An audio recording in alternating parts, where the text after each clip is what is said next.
We're gonna get rid of some of these. We're gonna do a deep meditation today. I'm gonna share my screen real quick. And I'm gonna need to connect to one of these. Just what's up?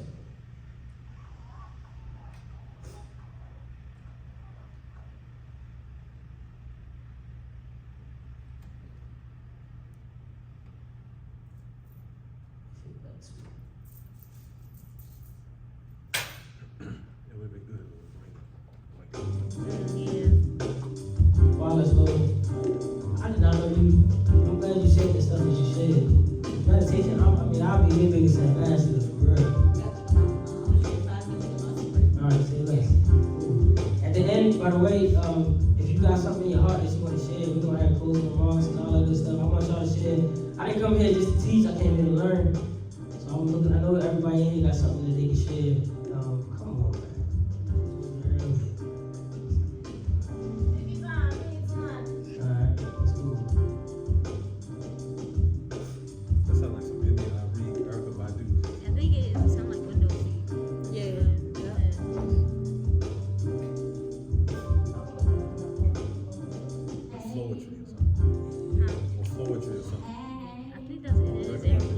That was you for a second. I did too. That's why I turned around like, all right.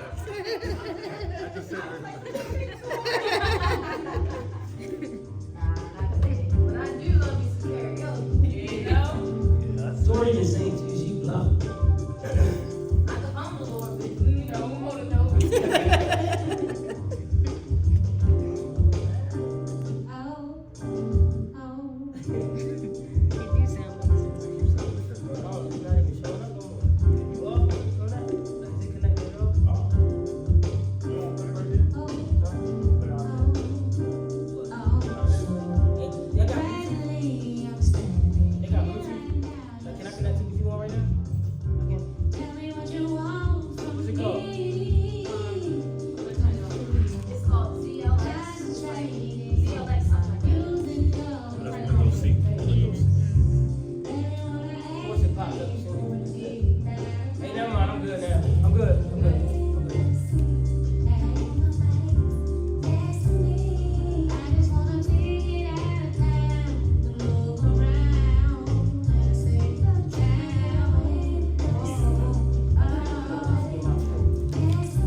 Wait, what is yours? His mother. Honestly, seriously. The only person I can fuck with is the mother. Snakes, I guess? Big snakes? Yeah, like anacondas. Yeah. Rats. I'm kind of scared of heights too.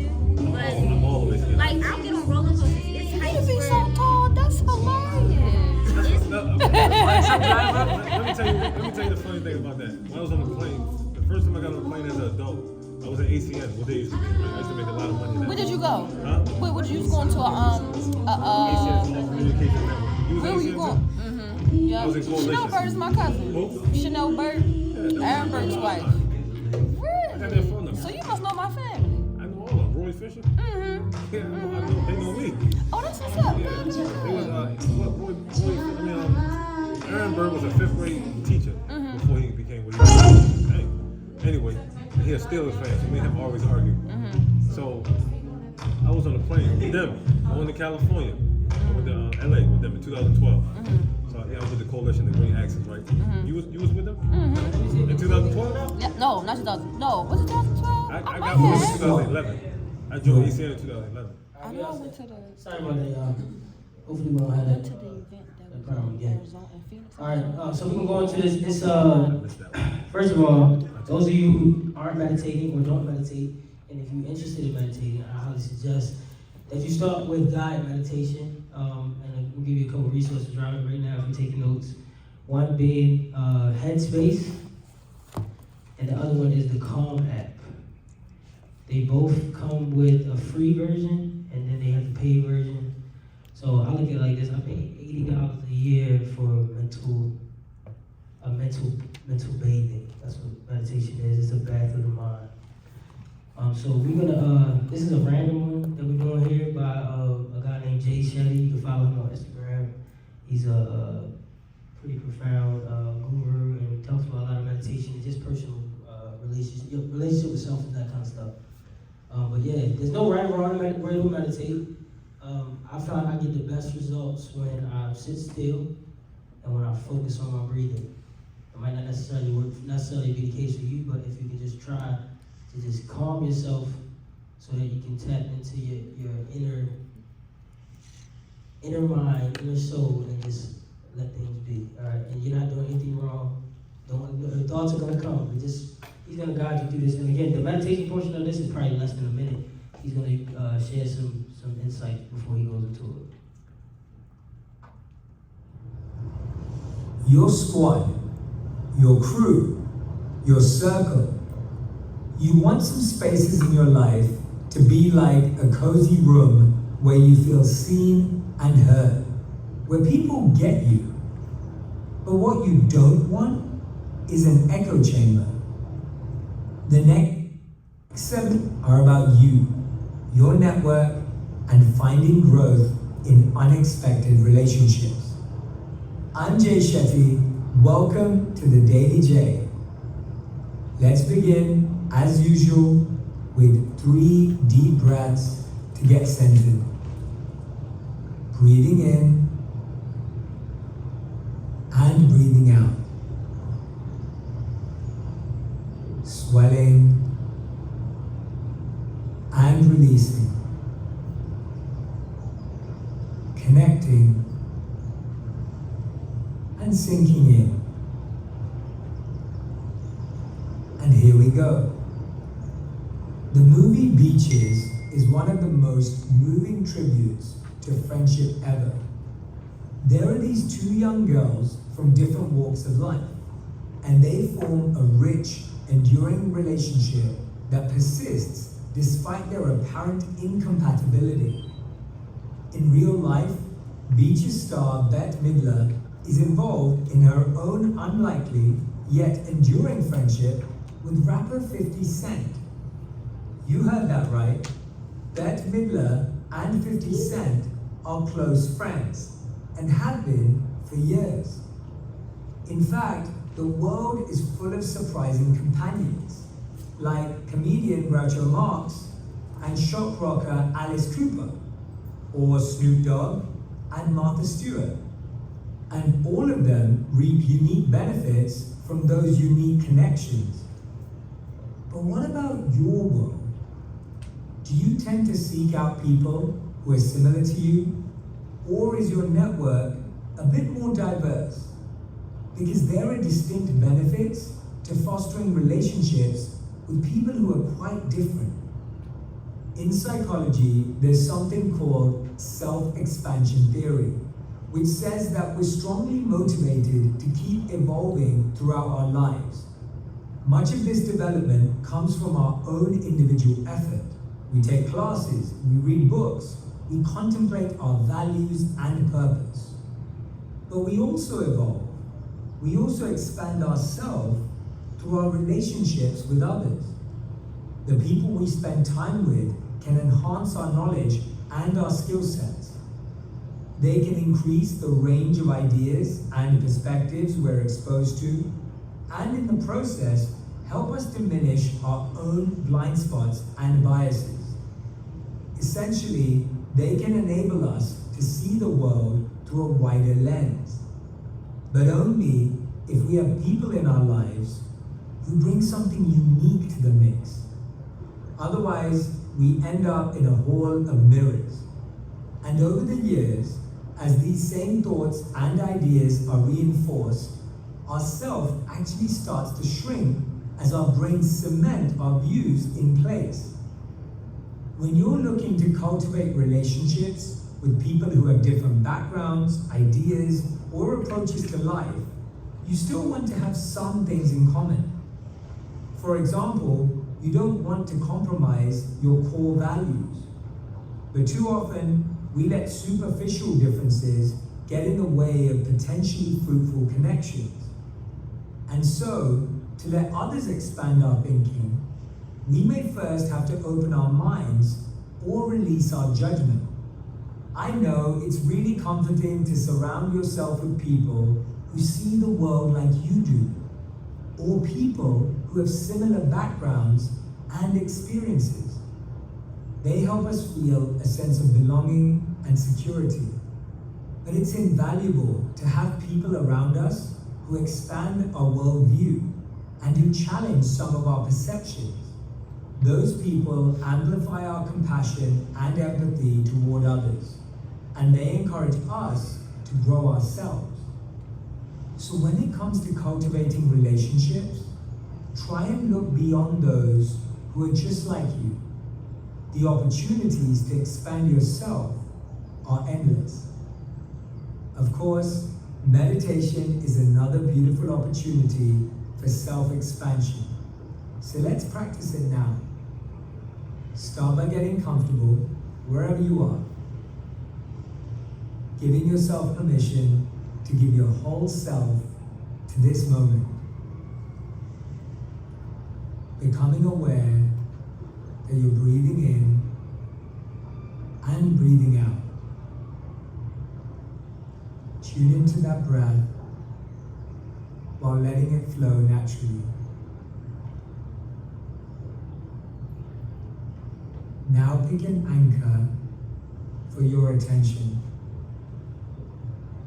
Maybe a point of contact, like your feet touching the floor or your hands in your lap. Maybe the feeling of your breath or the sound of the wind. Gently rest your attention there. Exploring your anchor with curiosity and without judgment.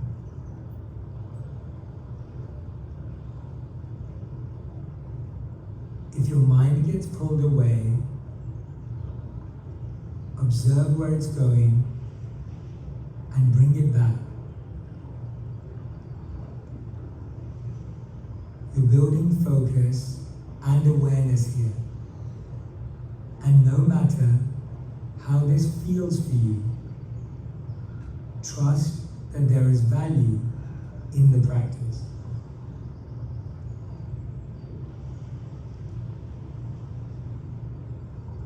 Now let's open this up and reflect on your relationships. So think about whether your network is filled with people who are like you, or with a more varied crowd. How could you embrace and cultivate unlikely connections? How could those connections help you evolve? Thank you for spending time here today, and I'll see you tomorrow.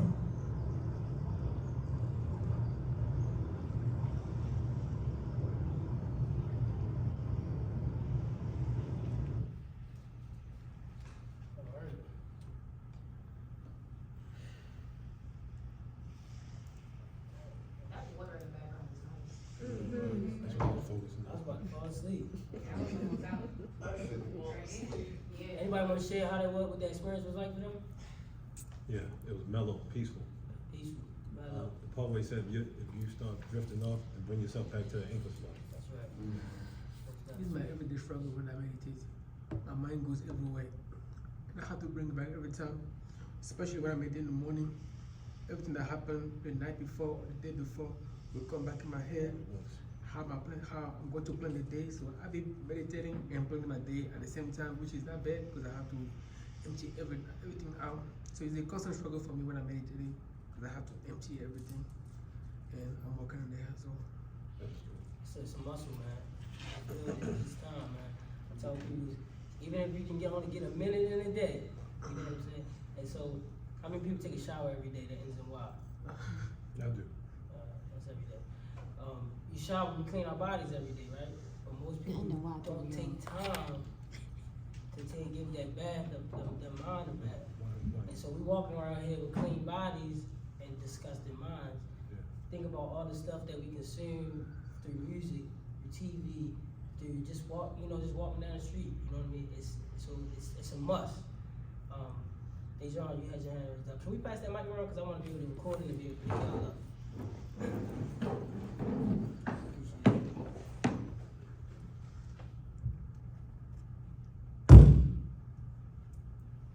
Testing.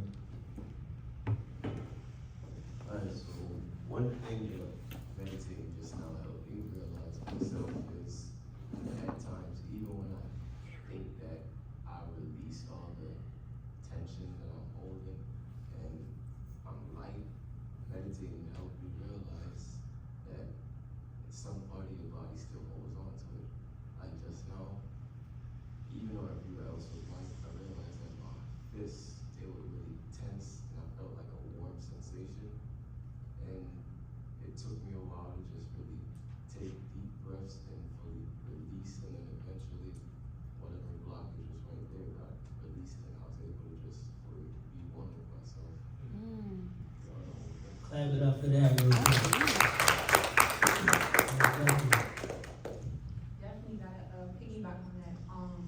I lift a lot of weights, y'all, and I Ray and I had this conversation as well. Like it's so important to stretch, and so when I meditate, I have to every time, right? I have to become one with a solid surface under me. And if you guys look up and you notice, I meditate on my back with my legs open, and I do that for a reason because as women, we hold a lot of trauma in our hips.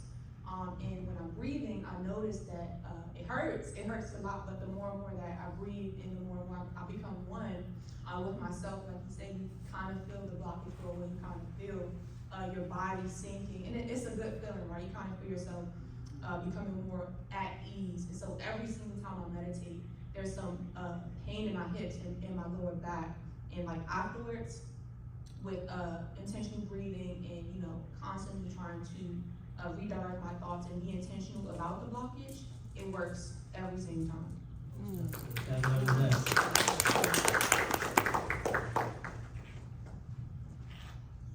So my meditations be a little bit different.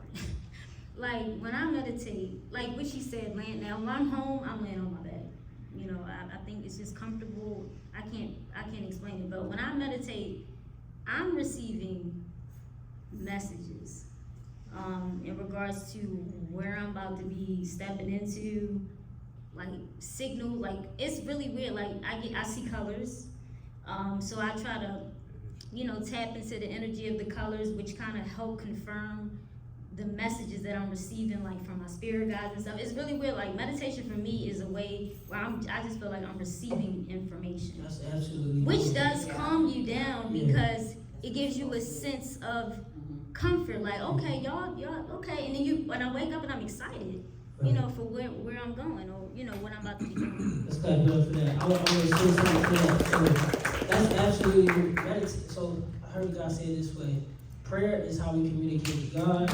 Meditation is how God communicates to us. Yeah. It's our way to present ourselves in order to receive what we want to hear. So that's the reason why you will be getting that tour.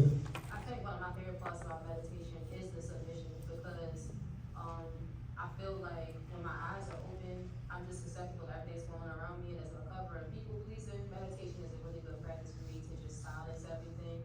And she advanced. I don't see colors. You sound like for real. I'm trying to get to the point where I'm so solid I can actually channel stuff. I have to be intentional when I want to channel. Otherwise, I'm just battling my thoughts for real. Most definitely. Loving the feedback. Go ahead. A question I wanted to ask on the color topic, because that's something that I've encountered myself when meditating at times. I've noticed that at times when I try to focus in on a color, I really focus in, and sometimes my body gets in like a state of shock, or I feel like a fear sensation, and that forces me sometimes to pull back from the meditation. I wonder if you ever encountered something like that. When I first started meditating, so when I meditate, I used to use music. I used to use, YouTube and listen to certain people, but when I started doing it more, I can't explain it. Me just meditating in silence is a way more, I can't explain it, but in regards to the color things, I feel like it's very important because at first I would see 50 million colors and I'm like, I used to feel overwhelmed. But it also plays a huge role in where you are in your life. To me, I think mentally, emotionally, where you are. Because right now I'm in a really calm space in my life. So I saw, when we were meditating just now, I saw the color blue. And I was thinking of water. And, to me, that's cleansing. That water represents a cleansing, element that can wash away dirt, but it's very spiritual. Water is very spiritual. And I also saw the color green. We just talked about the color green. And green represents, to me, growth. You think of trees, you think of the ground. So I feel like it's very important that you kind of, even when you said about your sis, it's very important that you kind of figure out where, in regards to like your trauma, because that plays a huge role. I mean, you do meditation, but I'm just going off of I just go off of what I've learned just on myself. But I feel like it's very important for you that you recognize and really get real about trying to deal with those things. Because if you're saying you're seeing a bunch of colors, I think that just is a representation of like a lot going on. And you trying to do, also could represent maybe you trying to do too many things at one time. And I know that's true. That's coming directly from me to you. I just want to ask 2 questions before we get started. First, 2 things. You, water, healing, that's all that is. If you ever feel any kind of way, I promise you, stand under the shower. Oh, multiple times a day. You want to talk about Yes. water is the biggest healer ever. You got to remember, that's where we came from. Yes. That's where we were for 9 months before we came here, okay? What are you afraid of? You say, I'm sorry, I ain't trying to say, tell me what you're afraid of. You say you feel afraid when you're meditating? Let me ask that. How do I explain it? Because it's not necessarily a thing exactly I'm afraid of. I feel like it's more because I'm experiencing something new. Our bodies have like an event. That's yourself. Because it's just so much going on that I instantly go into a state of panic even when I'm perfectly fine. Do you push through it, or do you come out? I try to push through it, but then it just gets to a point where I just gotta pull back. Push through. Feel through it. Because whatever it is, that message that God has for you is on the other side of fear. You gotta push through that. Okay? That's a mental blockage. Push through it. I'm trying to tell you right now. My meditation is so deep, I can sit here with God with my eyes open. I won't hear nothing nobody in this room say. Because that's how deep my meditation is. I can put myself into a state where I almost feel like I'm floating. My son's girlfriend thinks it's weird. She said, I can always tell when you check out. I refuse to receive trauma. I don't listen to rap. I don't watch reality. People who watch fight videos. You're inviting all that trauma into your body, and for what? So what happens is, you're teaching yourself to respond in a negative way. For example, that whole, this video drives me crazy. The 2 people that were fighting in Popeyes, I don't know, y'all in Baltimore, shoot, we in DC. So there was a situation in Popeyes where people were fighting about a chicken sandwich. Someone's dead over a chicken sandwich. So my point to it is, I promise you, that wasn't nothing but trauma and the whole, you ain't gonna treat me the way you wanna treat me. All that comes from reality shows. I'm gonna fight. You my sister, but you my enemy. Automatically when I see you, you look good, I'm jealous because I was, you know what I'm saying? But if we don't suck in that trauma, then we don't respond in a traumatic way when things happen. So that's basically what I'm saying. Cause it's like when you talked about the shows and stuff, you feeding. It's You like do. you feeding that space within you. You which causes it to grow and get full. Absolutely, So, absolutely. yeah. You feed this one grow. So if you, what did you say? You said you have to give it a go to get it. Man, that is the truest thing. I can't even make y'all understand. Y'all not holding on to hate and hurt from things that happen to you, then you can't receive the good, the joy, the peace, because your body won't allow you. But you gotta push through that. Baby, I'm telling you, push through it. And when you come out, you might even cry a little bit, but it's okay, it's okay. When you push through to the other side, I do events all the time. I saw all my mental meditation. I'm gonna show you the video. The last meditation we had to go over because everybody was crying. I had to give them a chance to get themselves together. Like, I'm dead serious. Meditation is like the best thing. You don't even, oh God, I can't even make y'all understand. It's so Just keep talking to them about meditation. I'm telling you, you said it changed you. Man, I was in one of the worst breakups you could imagine. I was feeling worthless and useless and pathetic and used. And one day I had to stop and go, nobody feels that way about you. That's how you feel about yourself. Let them things go so that you can be okay. And that's what I had to do. So when I was explaining to Butter Sugar back here, where my name came from, my LLC is Age to Perfection. When me and my ex broke up, his new girlfriend, because I am older than him, she called me an old CCH. I said, no baby, I'm Age to Perfection. What she don't know is what she did was I was already on age. All she did was push me into my destiny. So guess what? That name that she called me, that I capitalized on, Yes. how the payments go, that's all I'm gonna say. Wow. So, So, I don't know where to begin. Earlier I mentioned that I was a psychology major. I'm a psychology major. I have a degree, a master's degree, and that in theology. I just didn't go that far, but just bringing it out. So I heard her say that when she meditates, she sees colors. And we're taught that the colors represent our emotions, right? So for example, just give you an example, gray is like you're at a standstill point in your life, like gray, you know, like you're confused, or like you said earlier, confused. You said people are lying, you know, you confuse it.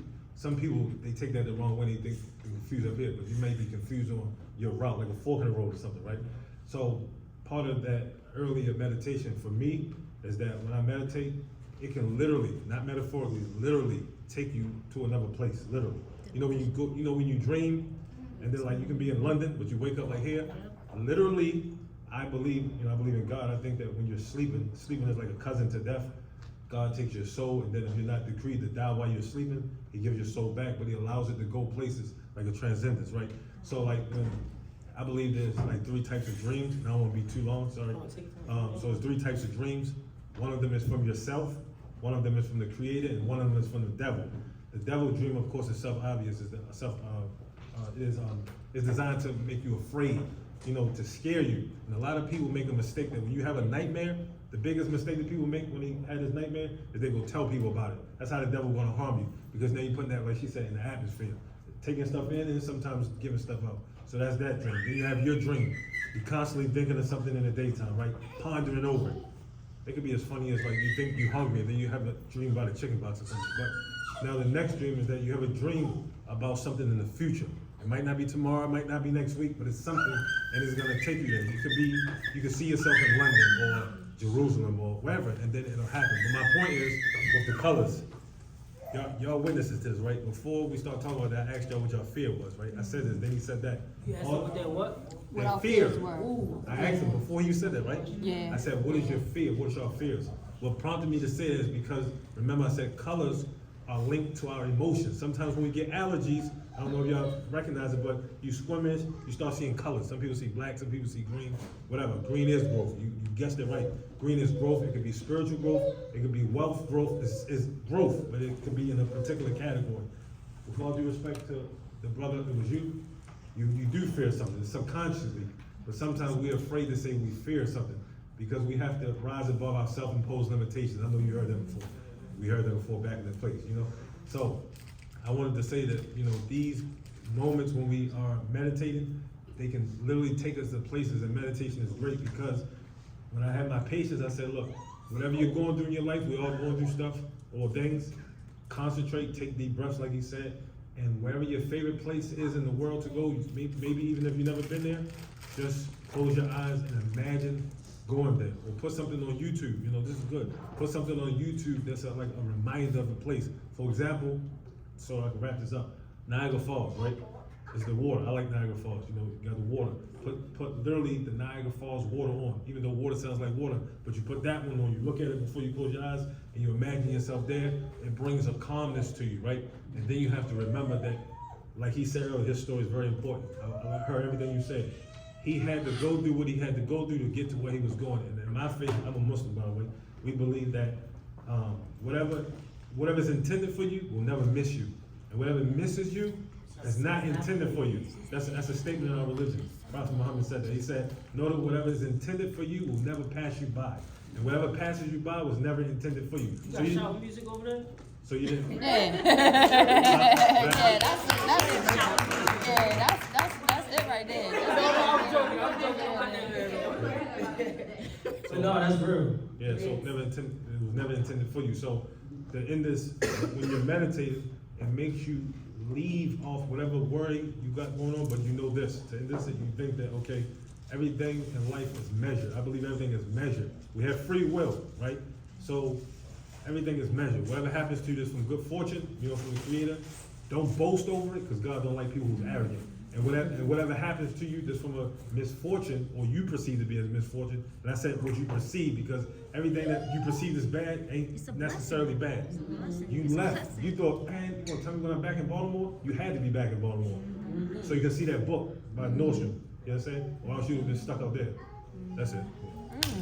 You got any more comments on meditation? Real quick. We got Nick. No, I need you on the mic because it ain't gonna be on the recording. He said you got me on the mic. Alright, sorry. Sorry for talking to him. No, hold on, real quick. Let me go ahead. Let me make this clear real quick. I booked this thing for the whole hour. Every hour she let me book it for. I don't intend us to go the whole time unless we do, but y'all got room to talk. I ain't that guy. It's not that kind of bit. Y'all can speak your hearts and minds. So go ahead. But I need you on the mic. Thank you. I'm here. So I just had two things, because every time y'all talk, it's like bing, bing, bing, bing, bing, bing. So one thing I want to go back to what you said about the dreams that meditation helps you with is, I feel like a lot of times we're witnesses instead of active participants. We don't realize we can control our wake state and our dream state. And so it got to a point where if something unsavory was happening in my dreams, instead of just feeling like bad or waking up out of it, I would control it and just start to change what's happening in the dream. And not coming awake, sometimes I wake up, and if I don't like it, I'll purposely lay down and write a new story because I don't want that in my subconscious. And sometimes I get to the point where I can focus and I'm still asleep, but I can understand I don't have to accept what's happening in the dream that I don't like. For example, it's been times where I might have been in a dream where people were coming after me, and people have different interpretations of dreams, but instead of just like running or hiding in some place, I will just like spawn a car and then drive off. And that just changes everything, so I just want to share that. And two, meditation is really helpful because a lot of times, he was saying like he's fearful. Sometimes we don't realize we're not even carrying our own emotions. We're carrying other people's emotions and other people's illnesses, whether it be from our childhood or our mother or our father, and we think we've healed, but really it's just we push it away and our subconscious talks to us. So when I meditate, I like to recognize my own voice, because the more that I connect with my own voice, the more the other one's mute. So that's really, really powerful. Just recognize sometimes it's not even yours. It's not your voice. Clap it up for that. That's real right there. I got a question real quick. So, consistently, I want to say at least 7-8 months now. I don't know what it is, but literally and I know we're talking about meditation, but in translation from dreams, I have a dream of males. They're never white. It's always a minority color, not always black. There's always at least 3 to 6 of them chasing me. I'll say that I'll be somewhere and it's an event or something, and then somehow it turns into the James Bond situation. I notice or I feel like something bad about to happen, or this person isn't good or something, and it's always turns into them. They start shooting, or I'll be chilling at like y'all see on Instagram the bars in Florida that you sit in the pool, and like it's a good vibe, and then it'll just turn left. And then I don't know who I think I am when I'm asleep, but I always wind up trying to run away or get away. And they chase me for a while. I get away. It looks like I'm sliding across the hood of cars, all kinds of stuff. But they don't ever catch me. But they'll always have guns, but I don't have guns. Or if I have a gun, my clip empty, or I wind up dropping the clip, or they trying to shoot me. And I remember just wondering, I'm not gonna cry. I felt myself die. Like it was like my chest. I felt me literally like die. I felt them shoot me, and it's like I was in slow motion falling to the ground next to my grandmother's house, over there on Erdale. So, what? How often do you get these dreams? At least about, and no less than twice a week. And it's not the same dream, but the same concept. It's males with guns chasing me. I don't understand what the issue is. I don't fear men, and Raymond knows this. As far as black men, I'm an advocate for black men. My end goal is to be able to create Praise the Lord, everybody. Yes, sir. Create a Black men don't cheat. Amen. All right, create a system where I can help black women with recidivism, to give them grants and stuff to help them with child care. Because women and children have all the resources after they get out of jail. So I want to help black men not return back to jail. So I love my black men dearly, but they're always chasing me and trying to hurt me. I don't understand why. What is that? So sometimes dreams may seem little, but they be symbolic. It might not be actual men. In the dream, it might be in the form of men. But before I get into that, the first thing, there's a rule about dreams that you should remember. I said this earlier. If you have a negative dream, right?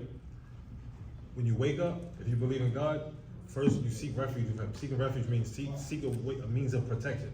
You ask God for protection. Go put water on yourself. Water is like a cleanser, right? Put water on yourself. Just literally, I'm not joking, literally. Sit up, and whenever you say it, I know I'm multilingual, like bilingual, so I speak languages, but if you're gonna say it in English, you say, you know, I rebuke you, Satan, whatever you wanna say.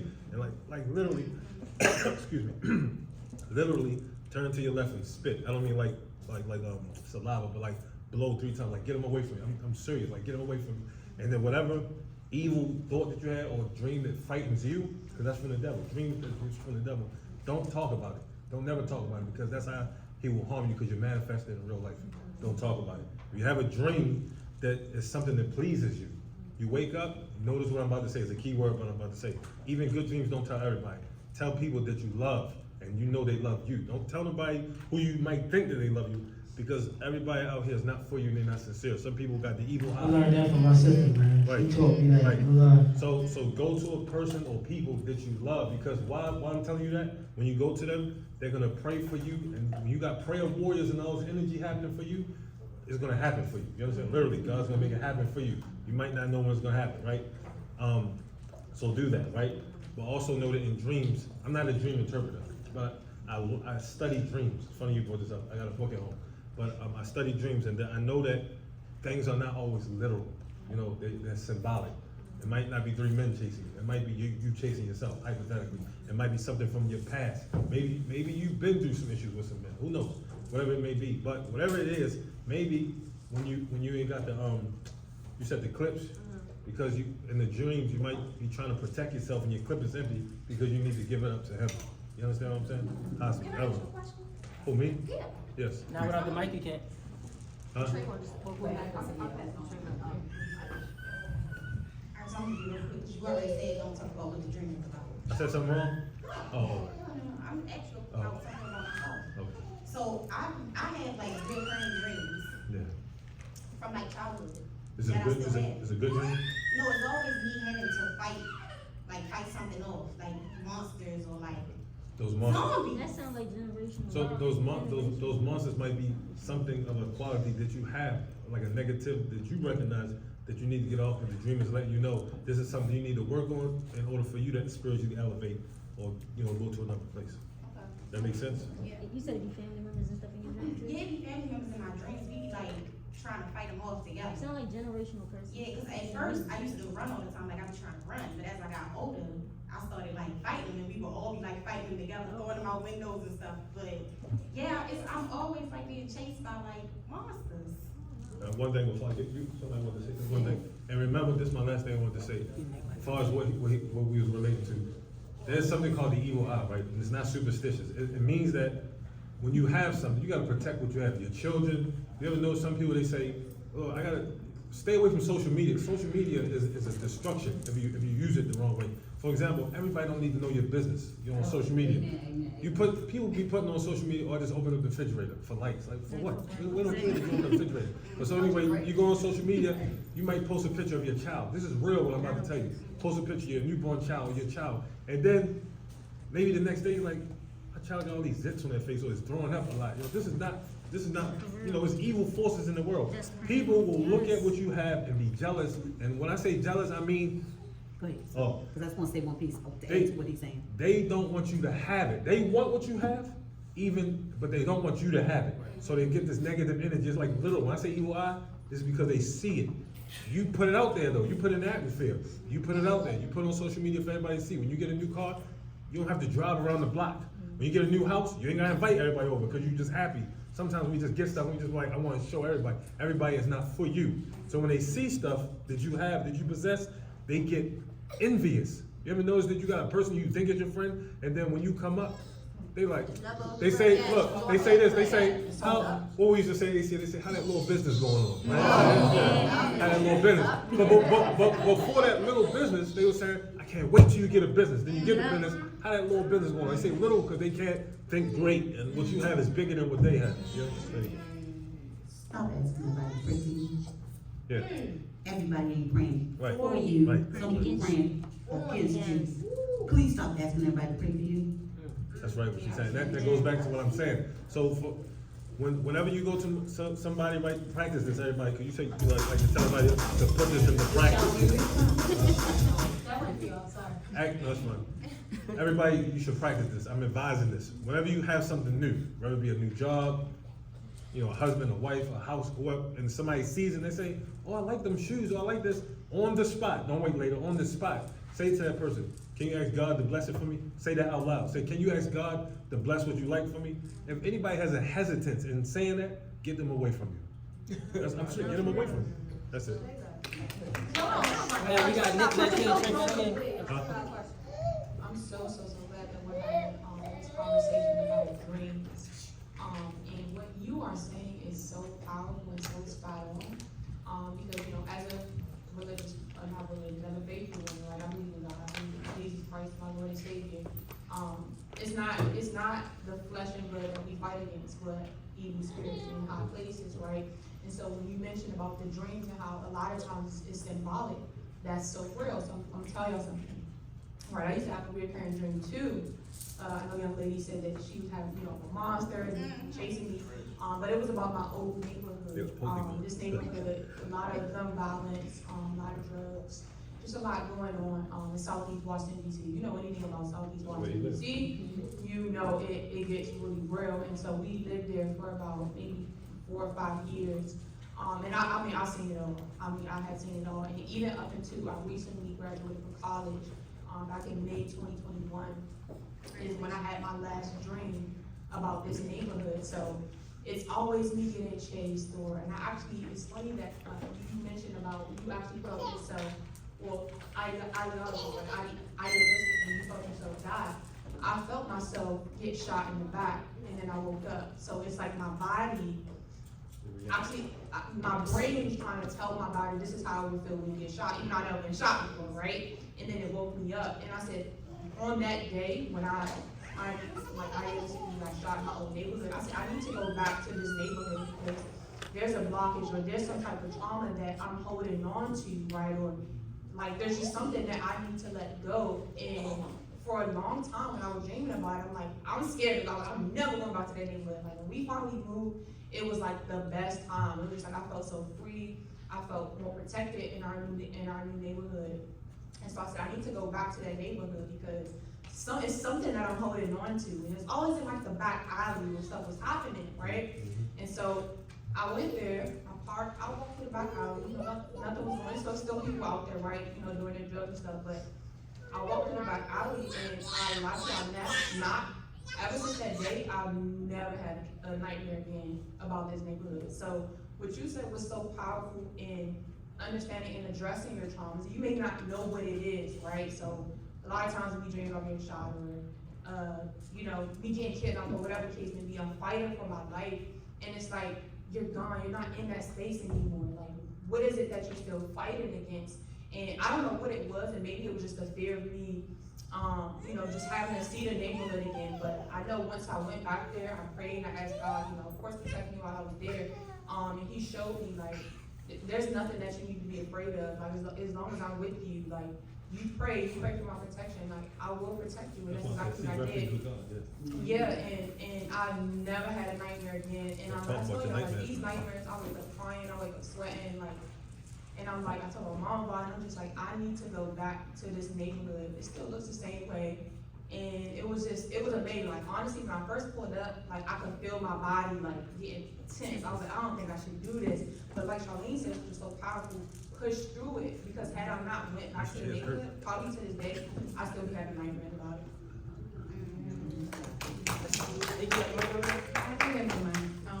You know, y'all done said so much stuff there, and I'm just like, ooh. I'm trying to get back to like just the meditation part, and as far as like how I got introduced to it. Hold on, let me highlight my man King real quick.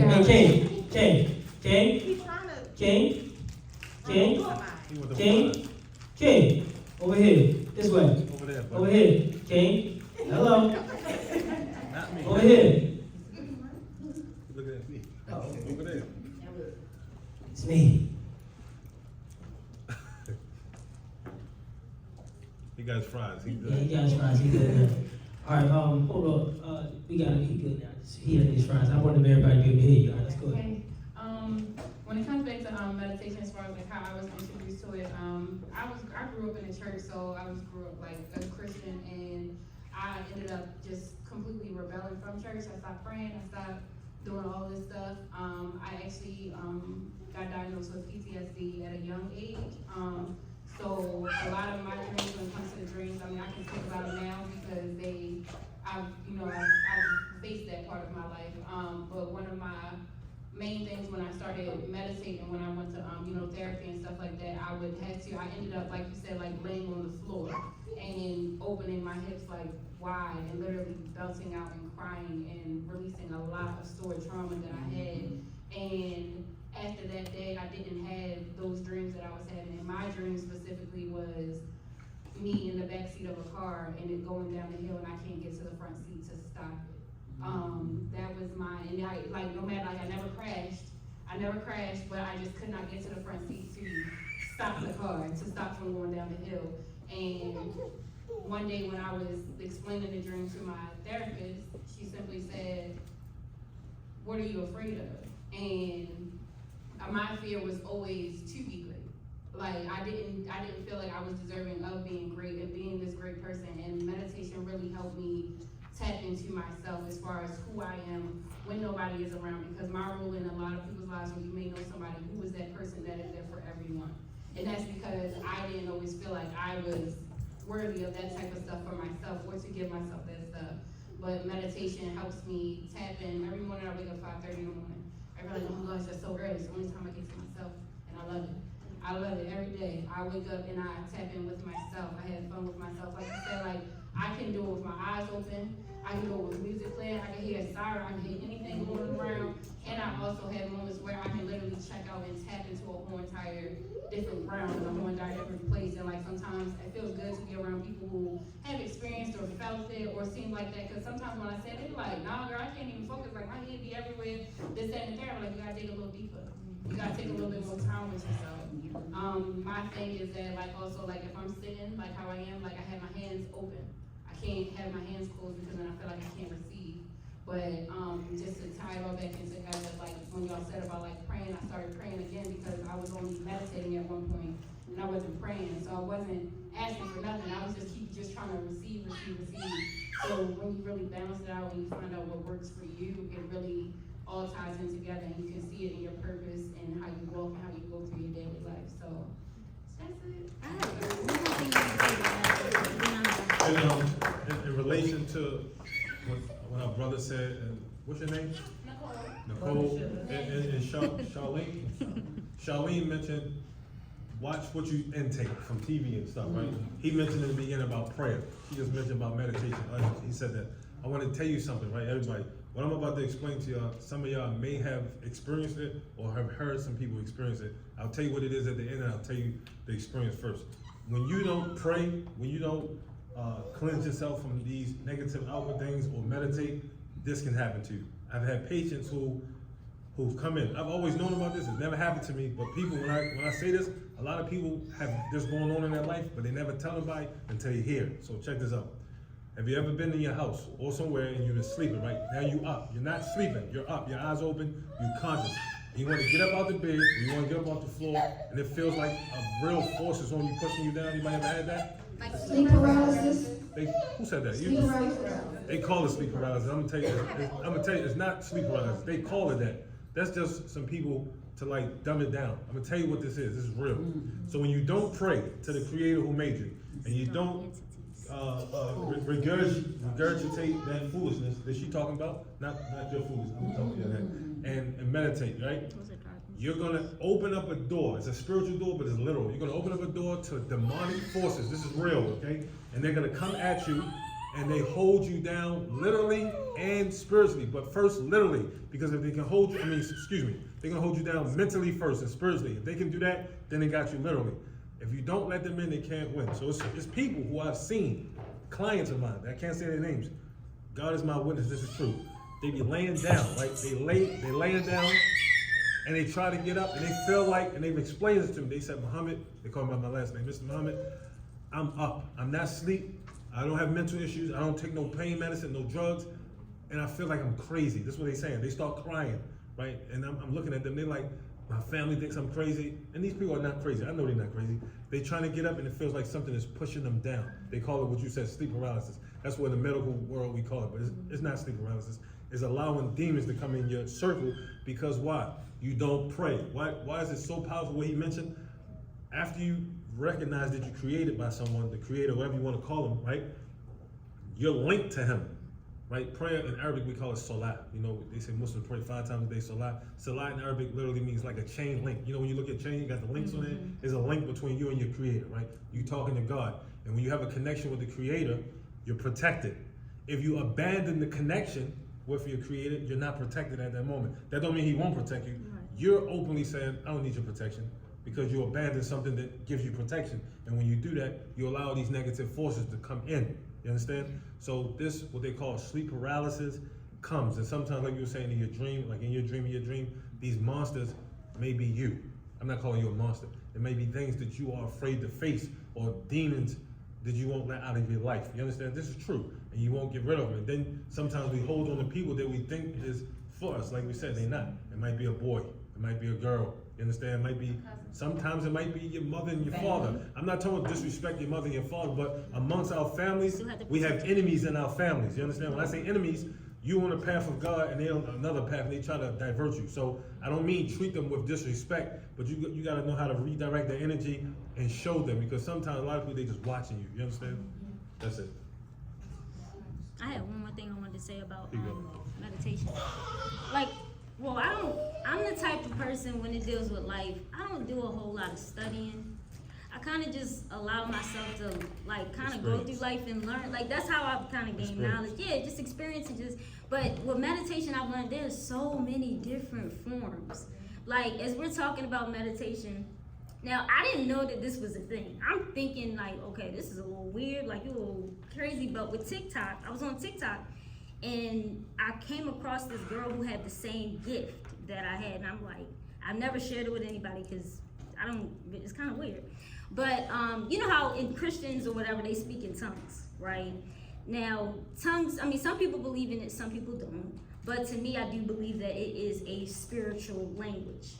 but I'm not Christian anymore. I'm kind of going into more of a spiritual path.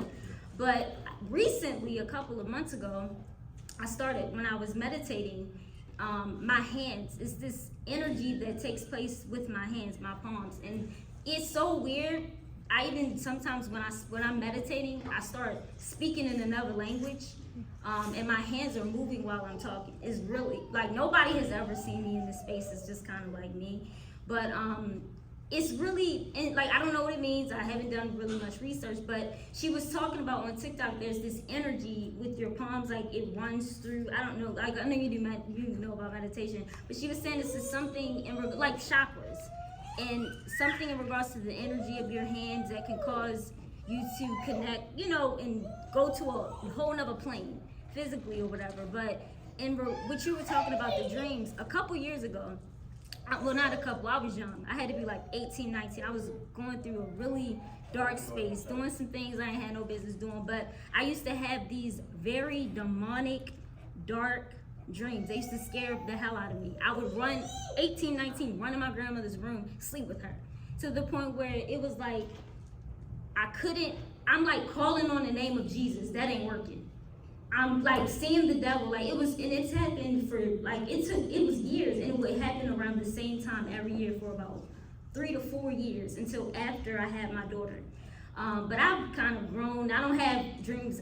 Honestly, I don't even have dreams really with me in them. I have dreams about other people. And I shared to them, hey, I don't, like you said, don't take the dreams so literal. Sometimes there's messages and codes within your dreams that can redirect you to something that's far greater than what your dream is showing you. But I just feel like if y'all have repetitive dreams, I feel like with the repetitive things, there's something, like you said, internally that you got to deal with. And until you address it, and until you deal or figure out what you're going to keep having. So for me, with them demonic dreams, I had to get myself together. I had to stop doing some things that I was doing, and I never had them again. That's good.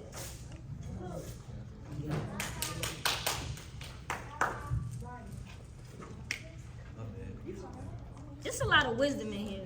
No, for real. Don't let it mess up your dreams. Yes, ma'am. So Yes, ma'am. while we still on the dream topic, something I wanted to say is, especially with the scenarios in dreams where something chases you or something happens, I myself learned from experience that at times it often be our own subconscious fears that's linked to it, and until we face it and accept it, it just keeps coming back and haunting us. Because I've noticed that majority of my fears that I've had growing up, I've literally faced them in my dream, with fears of being shot, fears of being stabbed. I've never experienced those before in person, thank God, but in dreams, I've actually had scenarios before where I've literally felt the experience of dying and watching the color fade and just everything go to black, as well as being stabbed and just being chased. And until I finally face that fear and stop being afraid of the moment and face it, and even when the trauma is inflicted, instead of feeling the emotion, I try to process it. It brings more clarity, and the next time that I encounter it, I handle it much better. So maybe that's something that you can take to help you if you ever encounter something like that again. But in most cases, I realize that it's just trauma that gets stored somewhere inside of us. Good. Trauma that gets. It's short, I got one more. It might not, I need help. Where's the other one? It died. It died. Oh, that. It's been on about 4 or 5 months. Right. So technology is so great. How many of y'all, raise your hand if you believe in vibrations? Or you ever heard of it? So a lot of the stuff that we're talking about, if you spiritual, you have different names for it, but really it's just like vibration. And if you look at stuff like an antenna, you can kind of understand the stuff that you're bringing into yourself. That's why she was saying, well, both of them were saying, watch what you intake, because you're basically dialing into that channel, and the more that you dial into that channel, whatever you pay attention to, whatever you water, it'll grow. And so a lot of your dreams are just really reflecting that. Sometimes it's not literal, sometimes you're having trouble, sometimes it's not generational curses, sometimes you just scrolling in your spirit took in that trauma, and so it's just regurgitating that back to you. You might just need to take a bath. But I know one thing that I learned from my energy work is the highest vibration that I've experienced is gratitude. So if you're in a moment of darkness and you don't know what to say, sometimes it's not specific because you don't understand it, immediately express gratitude. It doesn't matter what you pray, who you pray to. Just say, I'm grateful for the life that I had, or I'm grateful for this moment, or just even if you don't feel what you want, speak as if you already have it. Like, I am so grateful that I'm beyond this moment. I am so grateful that I'm living life in my dreams. I'm so grateful that my children are covered. I'm so grateful that I have a sound heart, a clear mind, and that my spirit is well. Because whether you believe it or not, that signal is still transmitted to universe, God, Buddha, whoever you talk to, and it will come back to you. So just, if you don't, it doesn't matter what religion you have, think about vibrations at all times. And you're gonna know your vibration level by the people that are around you, the people that are attracted to you. I'm not gonna say that you'll never have negative people attracted to you, but if you are emitting a certain frequency, the negative people cannot stay. You will literally shoo them away with your energy, because you ever like be having a good mood and somebody like, damn, you always positive, or damn, why you say that? Like, they wanted to soak in that moment of negativity. They didn't want to hear what you had to say. Move. I had no clue that meditation was going to take us there. Glad to know y'all enthusiastic about meditation. Real quick, we got two other gentlemen who just joined us. We got Dr. Devil and Alex here. Y'all clap it up for them. They can do a presentation. They actually, they prepared a meal for us. We're going to eat in about an hour. But this is available now, right? All right, y'all we're gonna take a little 5-minute, intermission, play some music real quick. Hey, real quick. Real quick. That's watermelon, right? Yes. I just learned this. Don't throw the rinds away. They don't want you to know. In the rinds, you're supposed to eat the rinds. They will never tell you this. The white part? The green. Listen to me. Listen to me. God is you're supposed to eat that. It helps your blood circulate. It helps men with, sexual, and with women too. Oh, let's keep I'm trying to tell you. But, I'm telling you, you're not supposed to throw that away. They don't tell you that because they want you to throw it away, get sick and whatever. That helps with blood circulation, and they probably know about what I'm talking about, right? Yeah, see? no. It's in there. It's called Cerulel or something like that. Yeah, see, I ain't lying, y'all. By the way, y'all, look at Alex real quick. Y'all just tell Alex, just real quick, just tell Alex he look good real quick. I went to high school with Alex. Alex has lost close to 200 pounds. Alex, how much pounds was that? He went over 130 pounds. Alright? So, if that's one of your goals, we're gonna talk about health today, you're gonna get to hear exactly how you can go about implementing that. Alright, but real quick, let's take a quick 5-minute break. Not the nigga 5-minute break. Alright, we're gonna take a real 5-minute break. Grab your watermelons and stuff that make you have sexual desires and all that. Salad and all that other stuff. We'll be back in 5 minutes.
never been cheated on. Some people cheat on. He said, well, we've never been interviewed, but I've only been cheated on.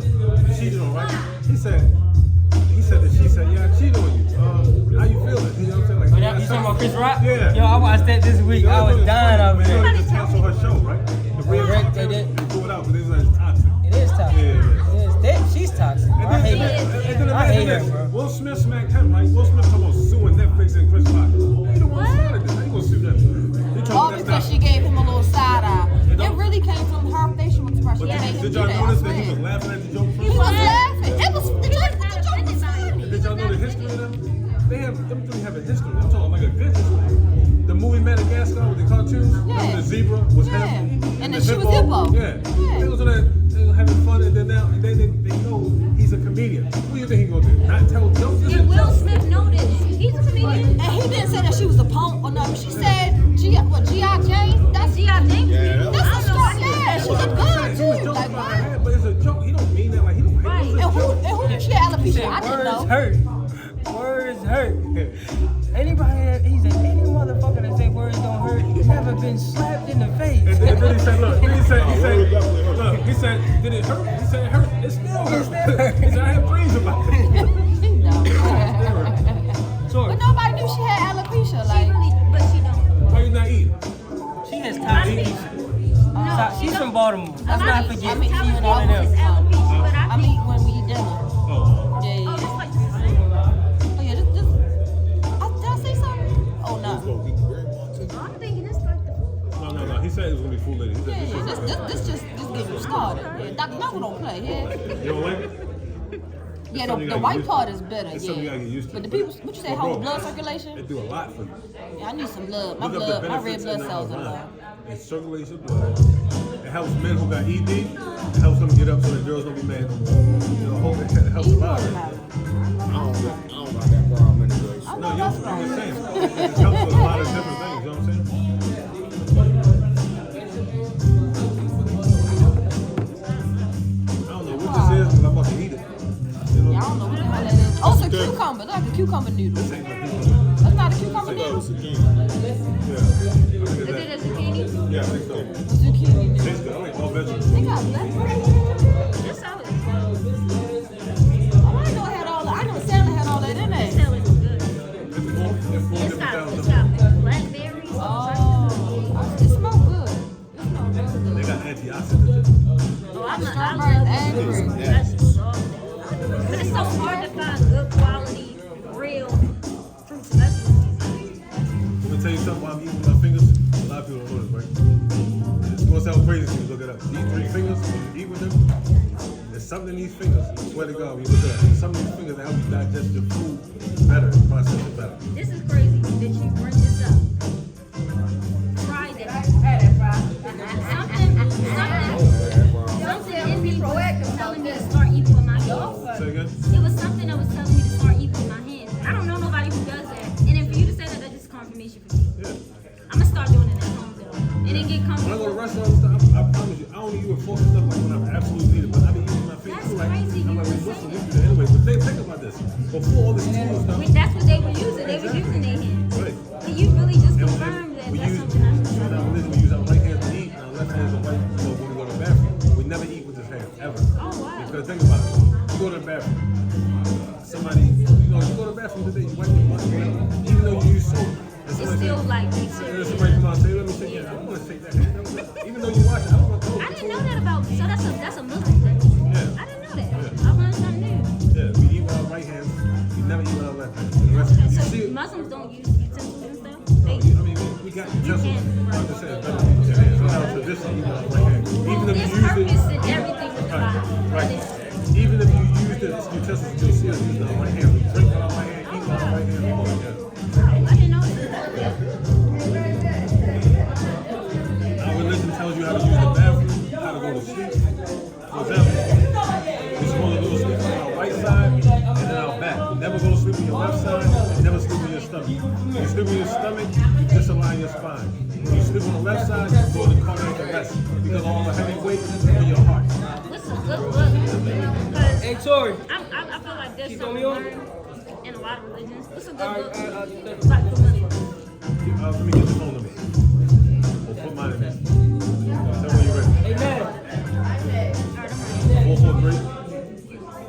396-9002. Alrighty, everybody. Let's get back into learning mode. Become more to. Oh, I got a text. Alright.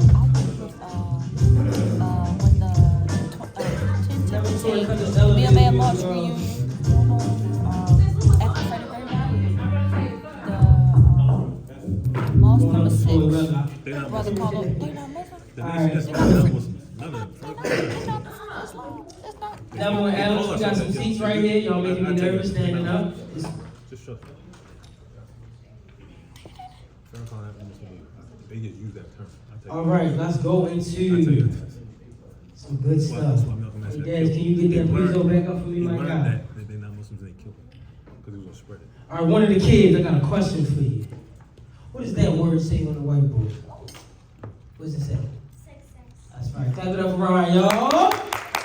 Says she read 187 pages on that book. Talking about success, man. What a powerful word. Alright? Let's define it. Anybody wanna, what is that? What is your definition of success? Let's hear it. Freedom. Freedom.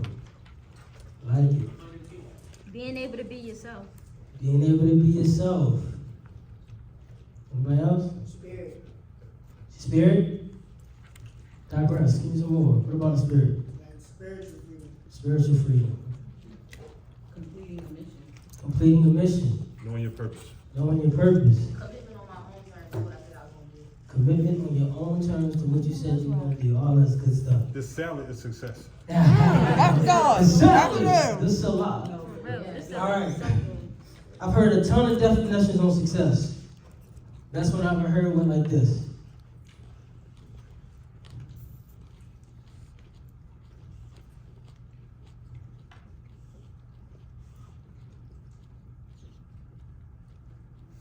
I'm glad you invited me to this. Success is when you get what you want, but there's another part to that.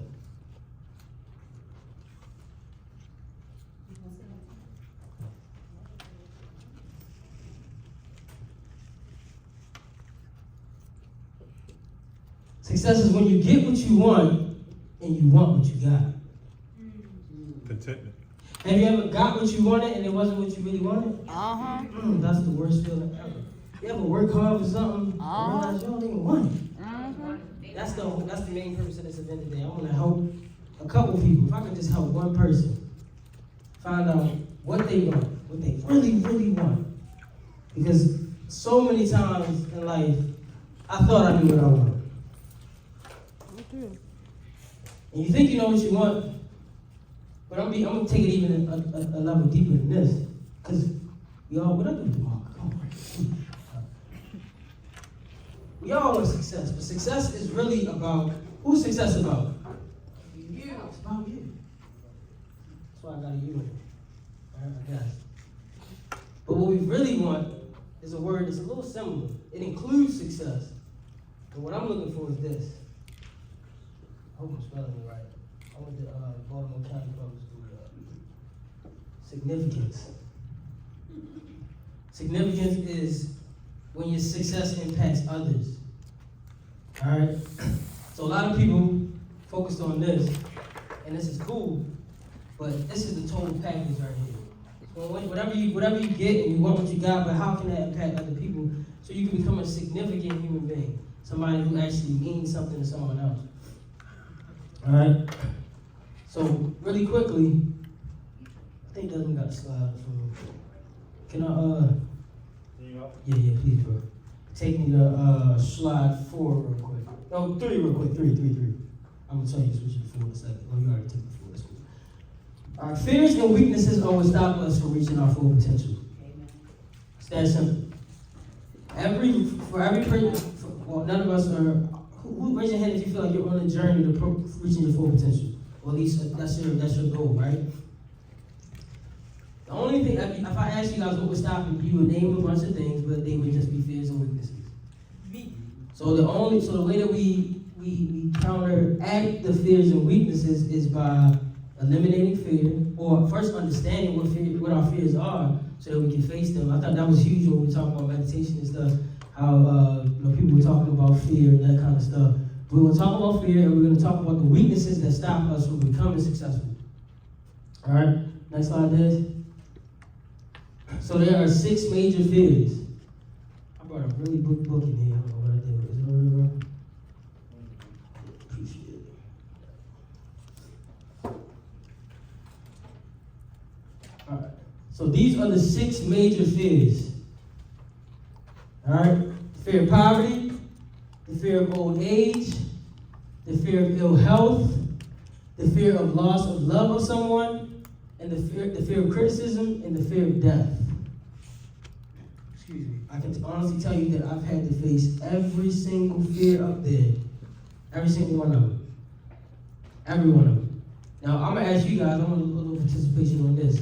If you ever, you feel like, which fear do you feel like, you can go around the room, which one do you feel like is the one that when you read it, it just stares at you the most? Let's start with you, Dejan. The fear of poverty. Which one of those 6 major fears would you say is probably the bigger one for you? I say out of all, even if it's minor, I say the fear of criticism. Fear of criticism. At times I feel myself feeling a lot of anxiety, and I often criticize myself even when I'm not even being criticized or something. The fear of criticism is huge in this time because we are on social media, right? How many times you took that selfie and then didn't post it? You was worried about who was going to say it. Or you ain't put that piece of content out because you worried about what the next person thinks. All right, fear of criticism is real. How about you, Miss Charlotte? The fear of ill health, because that can determine quality of life. Absolutely. The fear of ill health. Easy. The fear of loss of love of someone. Trey? The fear of death. The fear of death. What's going on, man? How you doing? Good, man. Good to see you, man. Make yourself comfortable. So more recently, the fear of death. Yep. The fear of death. What about you, Doc? I would say the fear of poverty. The fear of poverty. Alex? It used to be the fear of health. It used to be fear. So what is it now? I took possession of my mind. I like it. All right, I like it. So I'm going to do this a little faster. Real quick. If fear of poverty looks like the one that stares at you, raise your hand. Fear of poverty. All right, we're going to talk about it. Fear of old age. Anybody got a fear of old age? I'm going to tell you why nobody got a fear of old age in a second. The fear of ill health. We got Dr. Charlene said hers. Lena, you can't pick 2 now. We're picking 1. We ain't scared of everybody saying But, Charlie Trayvon said, you said you was fear of ill health? All right, fear of loss of love of someone. I know Easy said that. Anybody else got that fear? Damn, y'all don't care about y'all loved ones? But y'all ain't that fear to lose them. Gotcha. No, you ain't saying you So when I said the die, love of them. So if my family members stop loving me, oh, that's what stop arguing. It is. okay, I get what you're saying. We're gonna talk about it in depth, but it does include you losing someone that you love, someone that loves you. I told him answer back then. You saying that's what? Yeah. I'm talking about. All right, so if you just who loves you the most? Just think about that person real quick. If they gone. Shit. I gotta go too. Yeah, I had to go to With the that world we at live in 23. It's today. tough. Yeah. All right, I'm talking about the person that call you and say, "Did you eat? You okay? How was your day?" That person just call you just cause, right? The fear of criticism. Anybody got that one? Tori, Danny, and then the fear of death. That used to be mine. That used to be mine. I think every black man has to fear that one a little bit. You know, my dad told me that I wasn't gonna make it to. He said I wasn't gonna make it to 18 around I was going. When I made it to 18, my chest was sticking out a little bit. You know what I'm saying? Then 2 of my homies got shot, and then, you know, my chest got caved in a little bit. You know what I'm saying? So, but fear of death is real. All right. So we got these 6 major fears. All right, and now we're gonna talk about the weaknesses that stand in the way. Yes, you go to the next slide, bro. The weaknesses that stand in the way of success. All right, we have narrow-mindedness. All right, You know, you all know the saying that closed minds don't get right? But a closed mind can't learn anything. All right? And so, one of the things one of my mentors taught me 10 years ago that really changed my life, he said, is what you know now has got you where you are. If you want to go somewhere else, you need to learn something. You need to learn some new things. And so I committed to being a student my whole life. I'm probably one of the biggest learners. Like this is one of the books I'm reading right now. You see what I'm saying? I'm a weirdo when it comes to learning, but I love to learn because I found out that I don't know nothing. So if I don't know anything, I gotta learn, right? Cupidity, greed. How many deal with that? And see, most people don't even know that they're greedy. Because I didn't realize how real greed was until I started trading. We're going to talk about greed today. But see, if you never traded before, I'm going to just tell you, you're in a market where $6.6 trillion moving throughout that market. 7 days a week, depending on what you trade. 5 days a week if you trade Forex.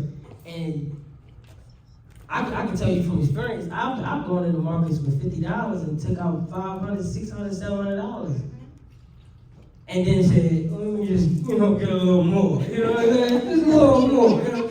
But then when that greed kick in, it never works out. But we're going to talk about greed too. And see, another thing we're going to do today is we're going to commit to a cause, because every event that I have is not about the people, just the people here. It's about who can we impact outside of here.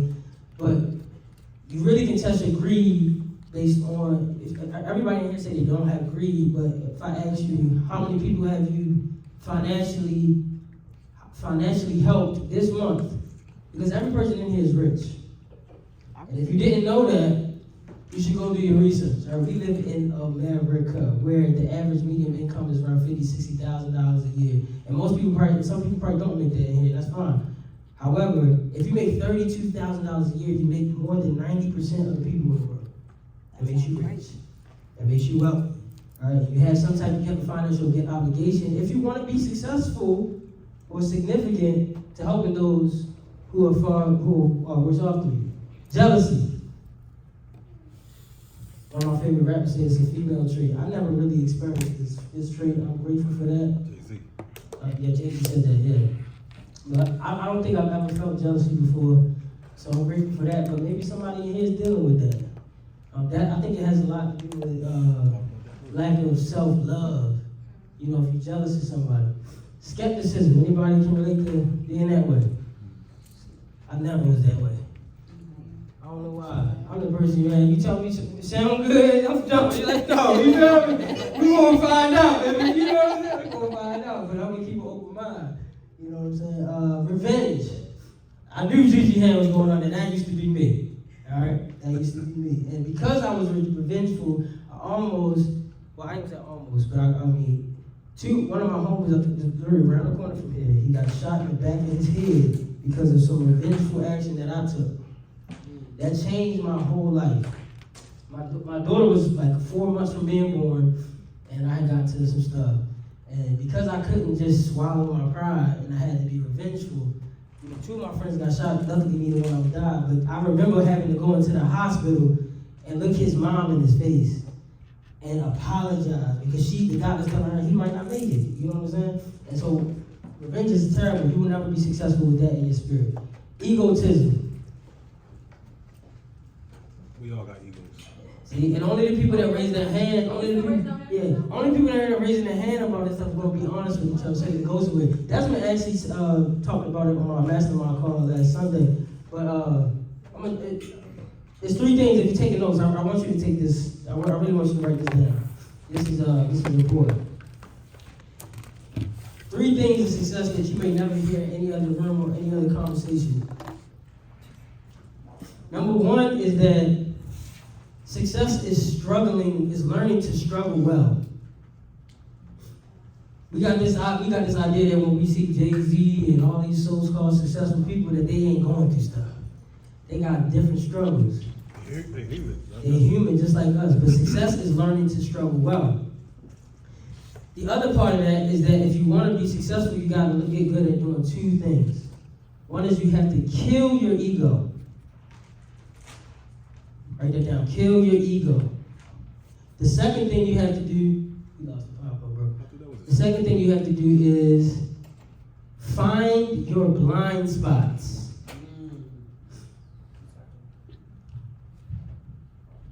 And you can't find your blind spots unless you kill your ego. So what I mean by find your blind spots is find out what you suck at. Find your weaknesses. Because if you can find your weaknesses, then you can do. When I'm weak in, my partner is great at it. That's my business partner. He's good at everything that I suck at. And the things that come natural to me, I do. The things that come natural to him, he does. That's why we make a great team. You don't want to necessarily be on a team with a person that got the same strength as you. Y'all not, you know what I'm saying, it's not going to be that effective. All right? So then we have, this one is huge. I know a lot of people suffer from this. The tendency to reap where they have not sown. That's my worst kind of person. Like, my least favorite type of person is a person that wants something for nothing. Because it's impossible. That's not the way the law works. You know, they ain't no handouts, you know what I'm saying? And then the last one, I'll be honest, that's my problem right here. I thought it was a drug dealer. Spinning, I get should it have right put my back. name right next to it. The habit of spending more than they have. But I'm scared about I can show y'all a backstage. Last year I had last year I moved to Tennessee. I wrote on my refrigerator, Desmond can attest to this. I wrote on my refrigerator that I am so happy and grateful that I now earn $10,000 a week easily and effortlessly. That's what I wrote down. At the time, my biggest month financially was close to like $15,000. And so I said to myself, I want to get to making $10,000 a week, right? So I wrote on my refrigerator, I'm so happy and grateful that I earned $10,000 a week. And no lie, I did do it. I made the 40-something thousand, but when I sent the money, when I looked over my expenses, I spent $43,000. How in the hell? But I did pay my debts and stuff off, so you know I was good about that. But I'm just telling you, that is the big one. Because who wouldn't want to make more money? But today I'm gonna do a short course on what to do with $1, because it don't matter how much money you make if you don't have a plan for the money you make. There's people out here that make 6 figures a year that ain't got nothing to show for it or don't have a plan for their money. And it doesn't matter how much money you make, if you don't got a plan for where that money goes, you'll be living just like somebody that ain't got nothing. Real quick, I'm running over. It doesn't mean that. Okay.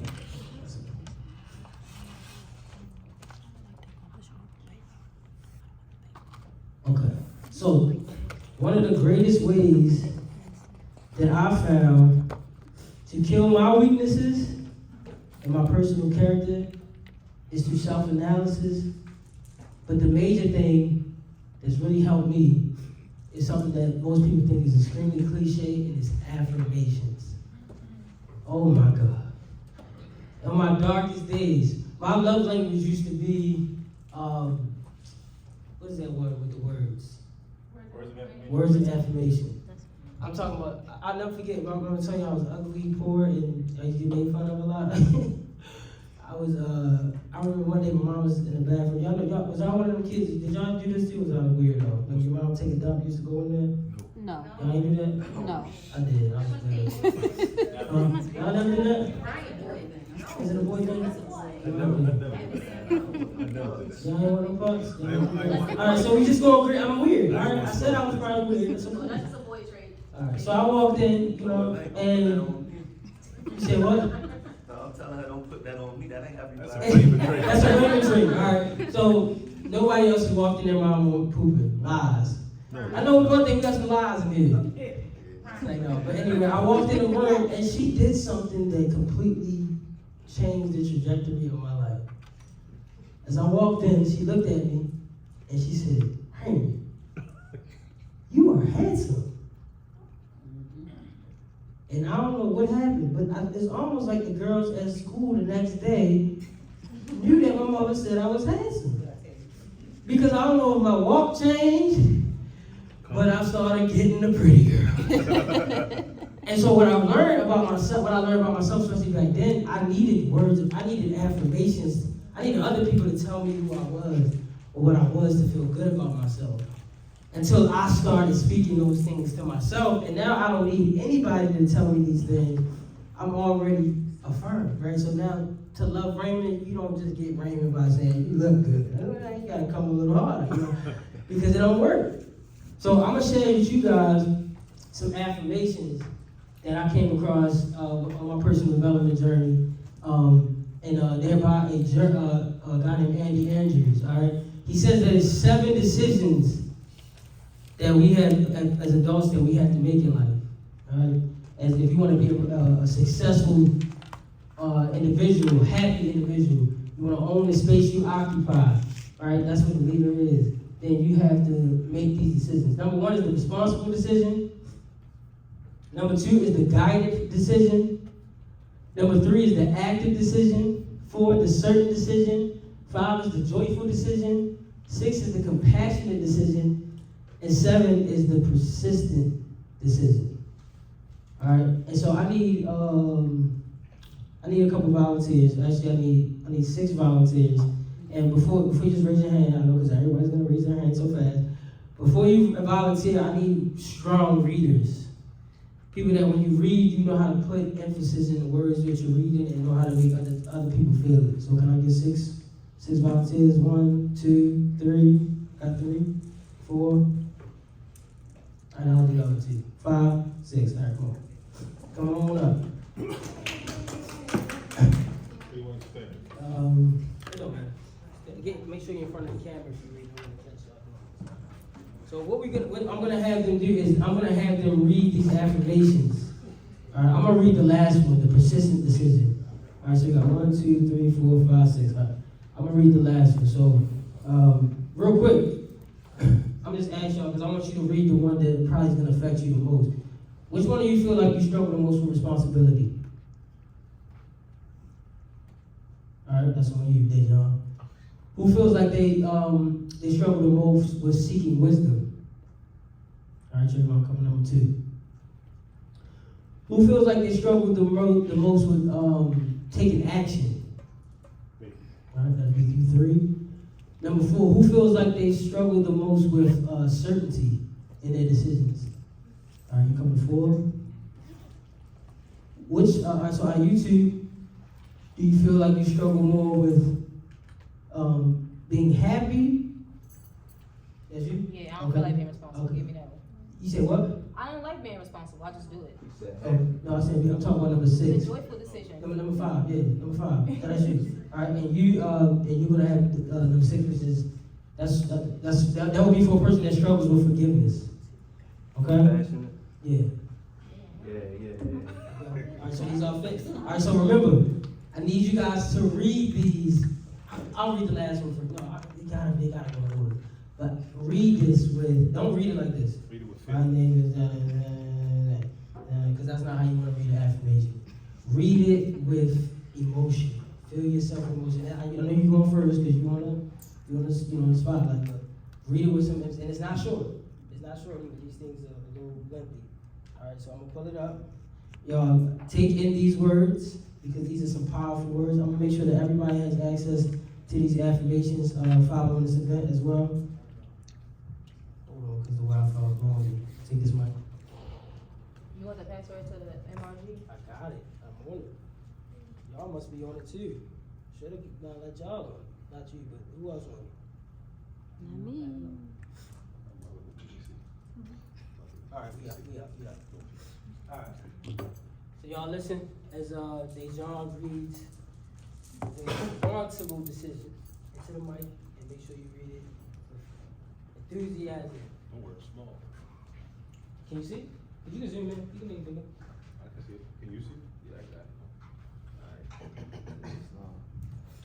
All right. Decision number 1, the responsible decision. Stop. You gotta put some feel in there, man. You gotta feel your electricity. And see, this is why we doing. I told you we're gonna get uncomfortable. I know listen. I need you to listen. We all in here. Everybody in here got your back. We got you. Ain't nobody laughing at us. We all want you to be happy. just So laughing let's because clap he it up for Dejan real quick. So let me tell y'all what I picked these up again after 2014. 2019, I was homeless, divorced, broke, tired, heartbroken, spirit broken, confused, lost, you name it. And I picked these up and I put them on my wall and I would read them every day with so much enthusiasm. What, these affirmations? Yes. Yeah. So when you read, I don't know what you're going through right now, but I know if you're a human being that you're going through something. You admitted that you are struggling with responsibility a little bit.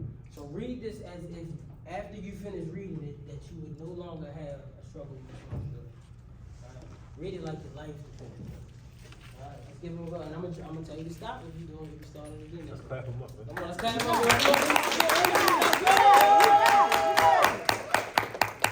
Alright, decision one, the responsible decision, the buck stops here.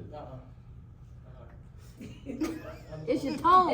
I need to feel something. Your tone. You wanna go first? Yeah, let me do mine. Take it to act. But we gotta go. Oh, you have to go. But I'm gonna just show you. I'm gonna demonstrate. All right, decision one. And speak a little louder, that helps, all right?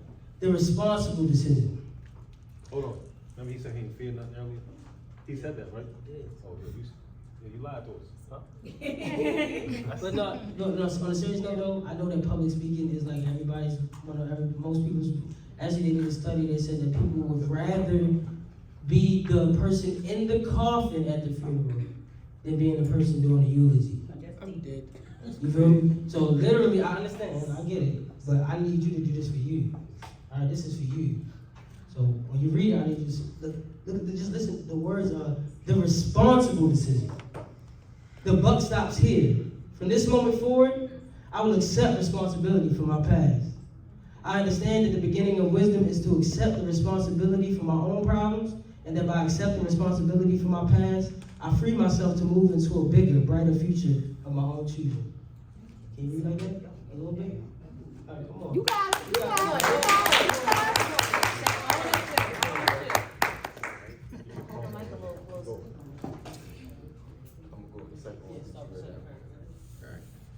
Never again will I blame my parents, my spouse, my boss, or employees for the present situation, neither my education or lack of one, my genetics or circumstantial ebb and flow of everyday life will affect my future in a negative way. If I allow myself to blame these uncontrollable forces for my lack of success, I will forever be caught in the web of the past. I will look forward. I will not let my history control my destiny. The buck stops here. I accept responsibility for my past. I am responsible for my success. I am where I am today mentally, physically, spiritually, emotionally, and financially because of the decisions I have made. My decisions have always been governed by my thinking. Therefore, I am where I am today, mentally, physically, spiritually, emotionally, and financially because of how I think. Today, I will begin the process of changing where I am mentally, physically, spiritually, emotionally, and financially by changing the way I think. My thoughts will be constructive, never destructive. My mind will live in the solutions of the future. It will not dwell in the problems of the past. I will seek the association of those who are by working and striving to bring about the positive changes in the world. I will never seek comfort by associating with those who decided to be comfortable. When faced with the opportunity to make a decision, I will make one. I understand that God did not put me in the ability always to make the right decisions. He did, however, put me in the ability to make a decision and then make it right. The rise and the fall of my emotional tide will not deter me from my course. When I make the decision, I will stand behind it. My energy will go into making the decision.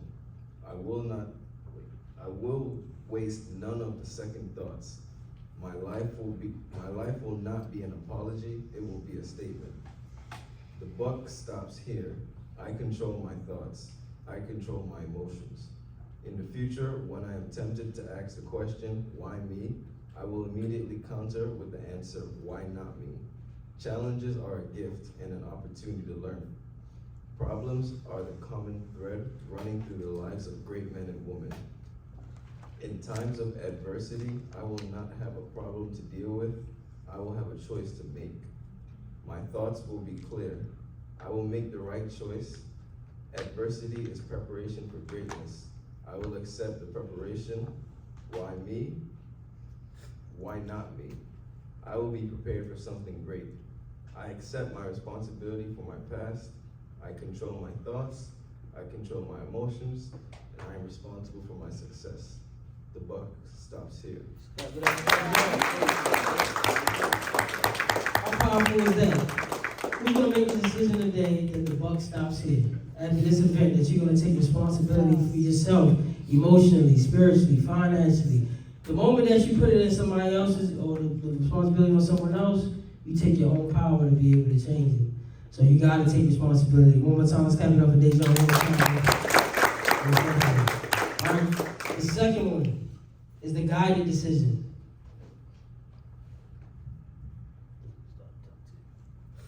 I will seek wisdom, knowing that wisdom waits to be gathered. I will actively search her out. My past can never be changed, but I can change my future by changing my actions today. I will change my actions to, I'm sorry, I kind of got lost. All right. I will change my actions today. I will train my eyes and ears to read and listen to books and recordings that brings about positive changes in my personal relationships and greater understanding of my fellow man.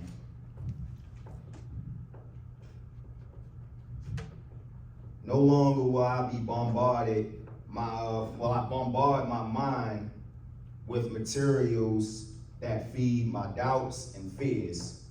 I will read and listen to only that which increases my belief in myself and in my future.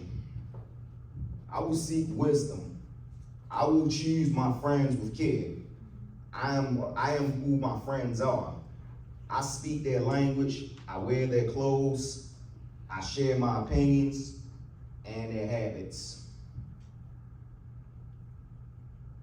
From this moment forward, I will choose to associate with people who lives a lifestyle and I admire. If I associate with chickens, I will learn to scratch the ground and squabble over crumbs. If I associate with eagles, I will learn to soar great heights. I am an eagle. It is my destiny to fly.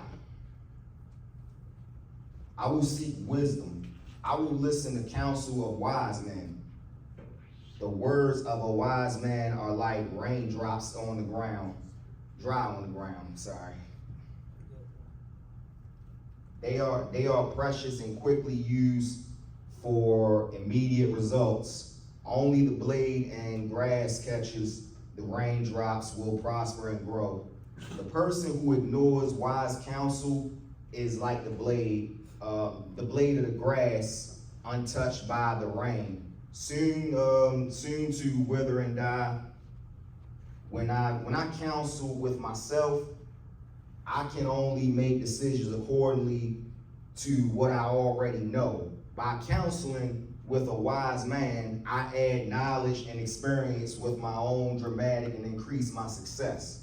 I will seek wisdom. I will be a servant to others. A wise man will cultivate a servant spirit. For that particular attributes attracts people like no other. As I humbly serve others, their wisdom will be freely shared with me.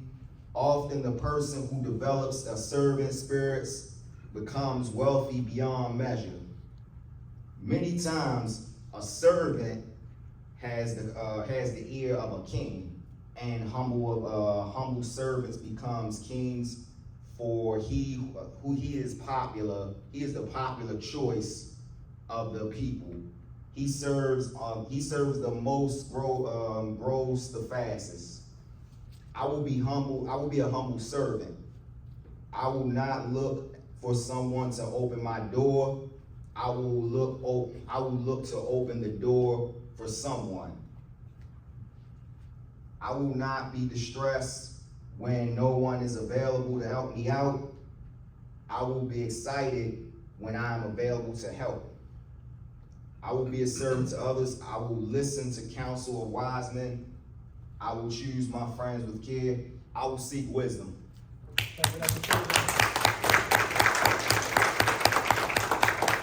He who serves the most grows the fastest. We'll just leave that there. We live in a time right now where everybody's so transactional.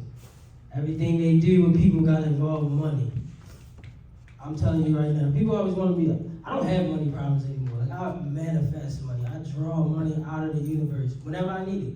And Desmond does too. You can tell me laughing about it just because I've learned that I don't have to reap where I sow all the time.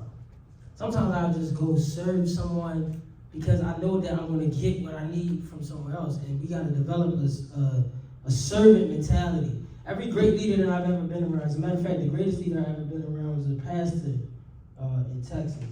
And he really changed my whole view on leadership because he had his whole church. The reason why he was able to build a huge church is because he was a servant leader. And he had every member of the church we used to have to serve in some capacity at the church. And one specific, I was in his leadership college at his church, and we had to come clean the church one Saturday out of our semester for the leadership college. And so when I got there, he was pulling up mulch at the church. This is the pastor. Now, how many people been in the church and they see the pastor don't lift a finger, right? He don't do nothing. He might preach, but that's it. This man was on his hands and knees, and I'm telling you, he didn't have to be doing this, but it just showed me what real servant leadership is about. Doing the things that don't do anything that you wouldn't expect, don't ask anybody to do something that you wouldn't be willing to do. All right, but that's the guided decision, and it's seeking wisdom. All right, and everybody that came here today, you guys already have that trait. We want number 3. This is the active decision. If you struggle with taking action, you want to pay attention here. Is that start here? Yeah, at the top. I am a person of action. Beginning today, I will create a new future by creating a new me. No longer will I dwell in a pit of despair, moaning over squandered time and lost opportunity. I can do nothing about the past. My future is immediate. I will grasp it in both hands and carry it with running feet. When I am faced with the choice of doing nothing or doing something, I will always choose to act. I seize this moment.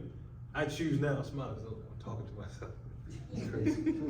I am a person of action. I am energetic. I move quickly, knowing that laziness is a sin. I will create a habit of lively behavior. I will walk with a spring in my step and a smile on my face. The lifeblood rushing through my veins is urging me upward and forward into activity and accomplishment. Wealth and prosperity hide from the sluggard, but rich rewards come to the person who moves quickly. I am a person of action. I inspire others with activity. I am a leader. Leading is doing. Excuse me. To lead, I must move forward. Many people move out of the way for a person on the run. Others are caught up in his wake. My activity will create a wave of success for the people who follow. My activity will be consistent. This will instill confidence in my leadership as a leader. I have the ability to encourage and inspire others to greatness. It is true. It is true. An army of sheep led by a lion will defeat an army of lions led by a sheep. Again, an army of sheep led by a lion will defeat an army of lions led by a sheep. I am a person of action. I can make a decision. I can make it now. A person who moves neither left nor right is destined for mediocrity. When faced with a decision, many people say they are, I'm skipping lines. God is waiting for me. When faced with a decision, many people say they are waiting for God. What you notice about heart? But I understand in most cases, God is waiting for me. He has given me a healthy mind to gather and sort information and the courage to come to a conclusion. I am not a quivering dog, indecisive and fearful. My constitution is strong and my pathway clear. Successful people make their decisions quickly and change their minds slowly. Failures make their decisions slowly and change their mind quickly. My decisions come quickly and they lead to victory. I am a person of action. I am daring. I am courageous. Fear no longer has a place in my life. For too long, fear has outweighed my desire to make things better for my family. Never again. Never again. I do not fear opinion, gossip, or the idle chatter of monkeys, for all are the same to me. I do not fear failure, for in my life failure is a myth. Failure only exists for the person who quits. I do not quit. I am courageous. I am a leader. I seize this moment. I choose now. I am a person of action.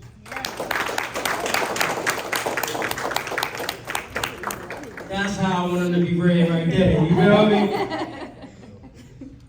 But how many of y'all can say that y'all can agree, man? When I first read this, and it says, many times I think God is waiting for me. I mean, I'm waiting for God. God ain't waiting on us. He waiting for us. He ain't waiting on him. He didn't already set it up. So it's important. I mean, even at the same way, we're gonna give y'all some calls to action. But action is, none of this matters if you don't do anything with it. The next one we have is the certain decision. All right. Go ahead, Trey. This is the first female we got doing that. All right, give it to him now. I have a decided heart. I will have a decided heart. A wise man once said, a journey of 1,000 miles begins with a single step. Knowing this to be true, I am taking my first step today. For too long, my feet have been tentative, shuffling left and right, more backward than forward as my heart gauged the directions of the wind. Criticism, condemnation, and complaint are creatures of the wind. They come and go on the wasted breath of lesser beings and have no power over me. The power to control direction belongs to me. Today, I will begin to exercise that power. My course has been charted. My destiny is assured. I have a decided heart. I am passionate about my vision for the future. I will awaken every morning with an excitement about the new day and its opportunity for growth and change.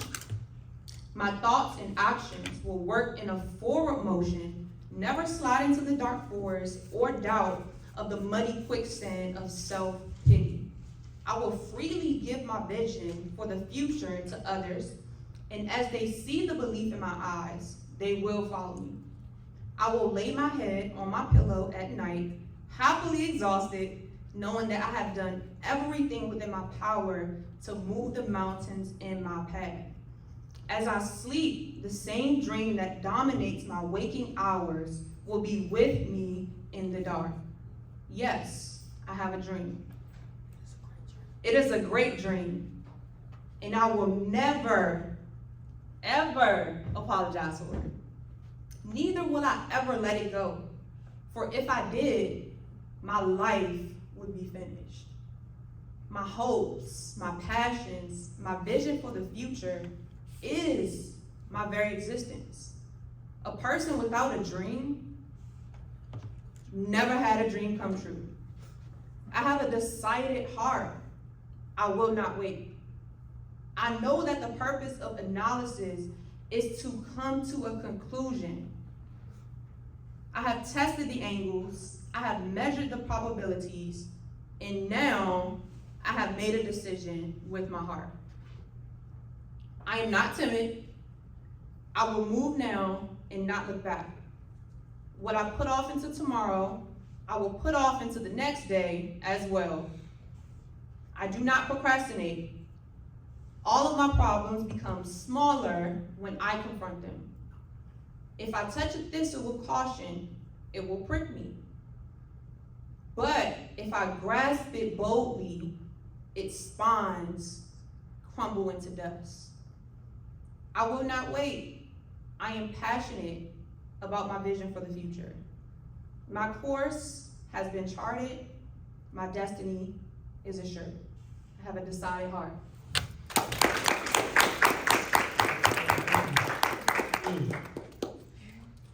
What's my line on this one? Something about it.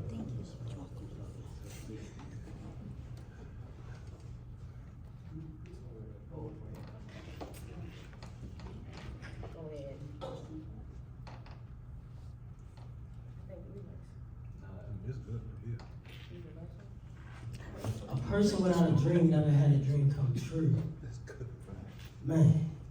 It's the best. Anybody in here ever had a dream come true? Yeah, a lot of them. Yeah. What was it, bro? I didn't know. This is good. Listen, I'm gonna get there. Hold on. You Give me have 5 it? minutes. No. I I ain't get it ready before I yet. get it. She got some. And that joint. Nick, save me a banana pudding. I need another one after this. I saw you. This joint banging. The crust at All the right, top. the next one we have is the joyful decision. The choice This joint banging. to be happy. Happiness is a choice, though. Yep. Tori's a poet, so y'all be ready. She might make you cry. He lying. Today, I will choose to be happy. Beginning this very moment, I am a happy person, for I now truly understand the concept of happiness.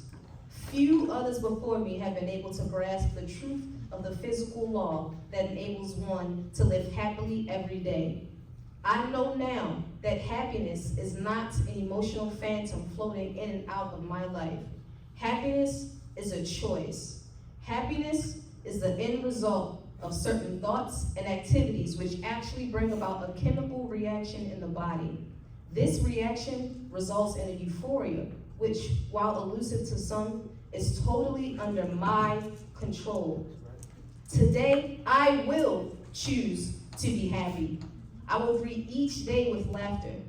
Within moments of awakening, I will laugh for 7 seconds. After even such a small period of time, excitement has begun to flow through my bloodstream. I feel different. I am different. I am enthusiastic about the day. I am alert to its possibilities. I am happy. Laughter is an outward expression of enthusiasm, and I know that enthusiasm is the fuel that moves the world. I laugh throughout the day. I laugh when I'm alone, and I laugh in conversation with others. People are drawn to me because I have laughter in my heart. The world belongs to the enthusiastic people, where people will follow them everywhere. Today, I will choose to be happy. I will smile at every person I meet. My smile has become my calling card. It is, after all, the most potent weapon I possess. My smile has the strength to forge bonds, break ice, and calm storms. I will use my smile constantly. Because of my smile, the people with whom I come in contact with on a daily basis will choose to further my causes and follow my leadership. I will always smile first. That ain't me, but I'll try. I'm not saying it again because I felt like it was a lie. That's all good, y'all. That's all good, y'all. Clap it up, let's go! I'm hard-headed, so I gotta be real with myself. I gotta say it till it feels real. I will always smile first. That particular display of a good attitude will tell others what I respect in return. My smile is the key to my emotional makeup. A wise man once said, I do not sing because I am happy. I am happy because I sing. When I choose to smile, I become the master of my emotions. Discouragement, despair, frustration, and fear will always wither when confronted by my smile. The power of who I am is displayed when I smile. Dang, I'm a frowning motherfucker. Okay, I'm gonna get that, I'm gonna say it again. The power of who I am is displayed when I smile. Today, I will choose to be happy. I am the possessor of a grateful spirit. In the past, I have found discouragement in particular situations until I compared the condition of my life to others less fortunate. Just as a fresh breeze cleans smoke from the air, So does a grateful spirit remove the cloud of despair. Yeah, that was bomb. Read that one more time, because I know there's no way I could have hit y'all. One more time, so that last one. Just as a fresh breeze cleans smoke from the air, so does a grateful spirit remove the cloud of despair. That's serious. It is impossible for the seeds of depression to take root in a thankful heart.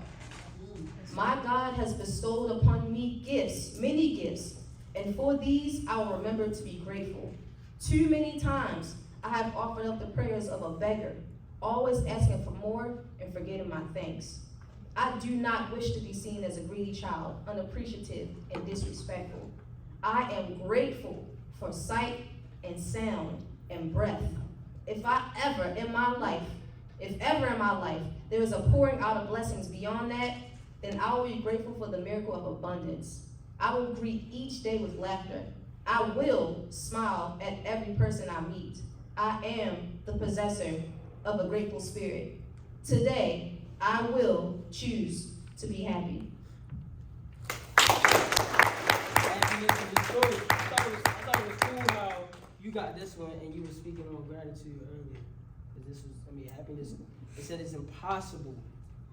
It is impossible to feel gratitude and depressed at the same time. It is impossible. Some psychologists, they actually, when they with their clients, they actually make them smile, because it's impossible to smile and be sad at the same time. It will helping you remove some of those negative emotions and feelings you had. Again, let's clap it up for Tori one more time. Everybody's gonna make the decision to be happy, right? Yes, sir. Happiness is a choice, right?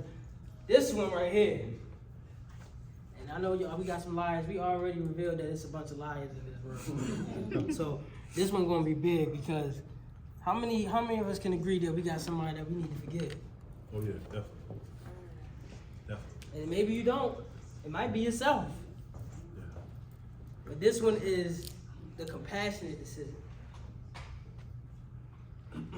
Save the best for last. You got rock this, man. No, he last. Oh, all right. He's speaking on all of us in happy. All right, come on, don't put the pressure on me. All right, the compassionate decision. I will greet this day with a forgiving spirit. For too long, every ounce of forgiveness I own was locked away, hidden from view, waiting for me to bestow its precious presence upon some worthy person. Alas, I found most people to be singularly unworthy of my valuable forgiveness. And since they never asked for any, I kept it all for myself. Now the forgiveness that I hoarded has sprouted inside my heart like a crippled seed, yielding bitter fruit. No more. At this moment, my life has taken on new hope and assurance.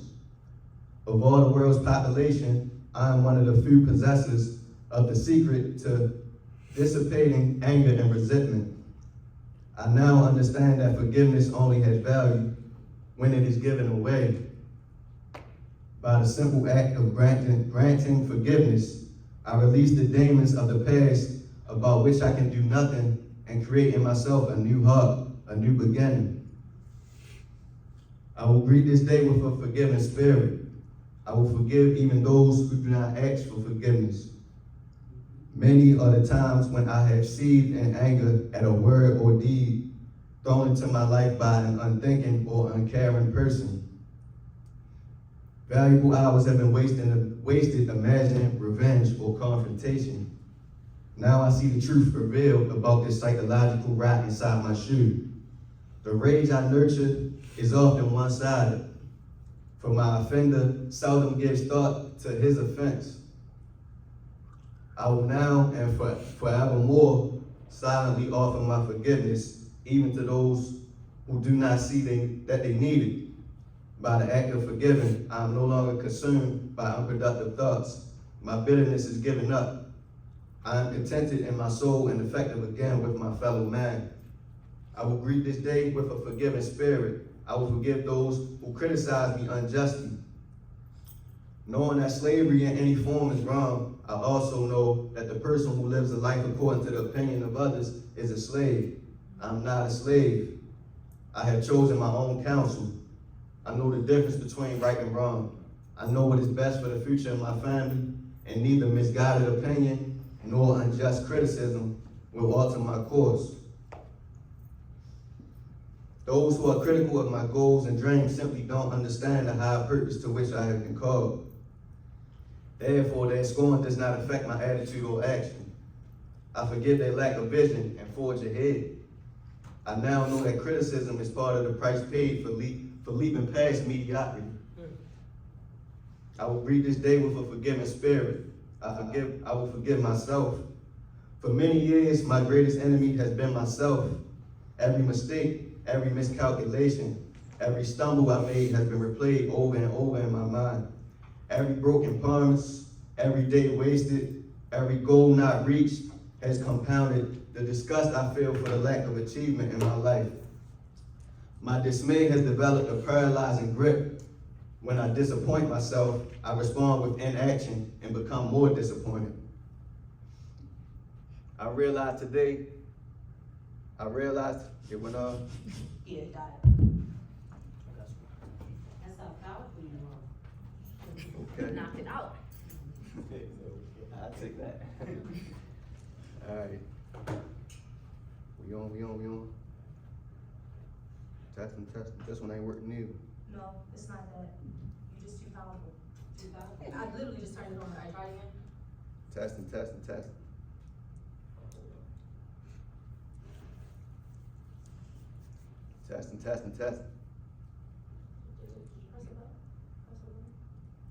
Which one? It's on.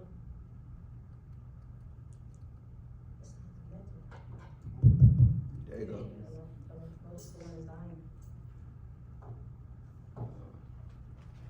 Go ahead, bro. Just keep reading. Yes, keep Just going. finish? Keep going. Just All keep right. going. I realize today that it is impossible to fight an enemy living in my head. By forgiving myself, I erase the doubts, fears, and frustration that have kept my past in the present. From this day forward, my history will cease to control my destiny. I have forgiven myself. My life has just begun. I will forgive even those who do not ask for forgiveness. I will forgive those who criticize me unjustly. I will forgive myself. All right, that's it.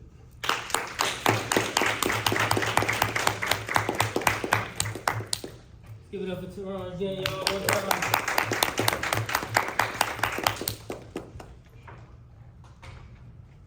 Last one is the persistent decision. None of this stuff, nothing else matters if you don't have persistency.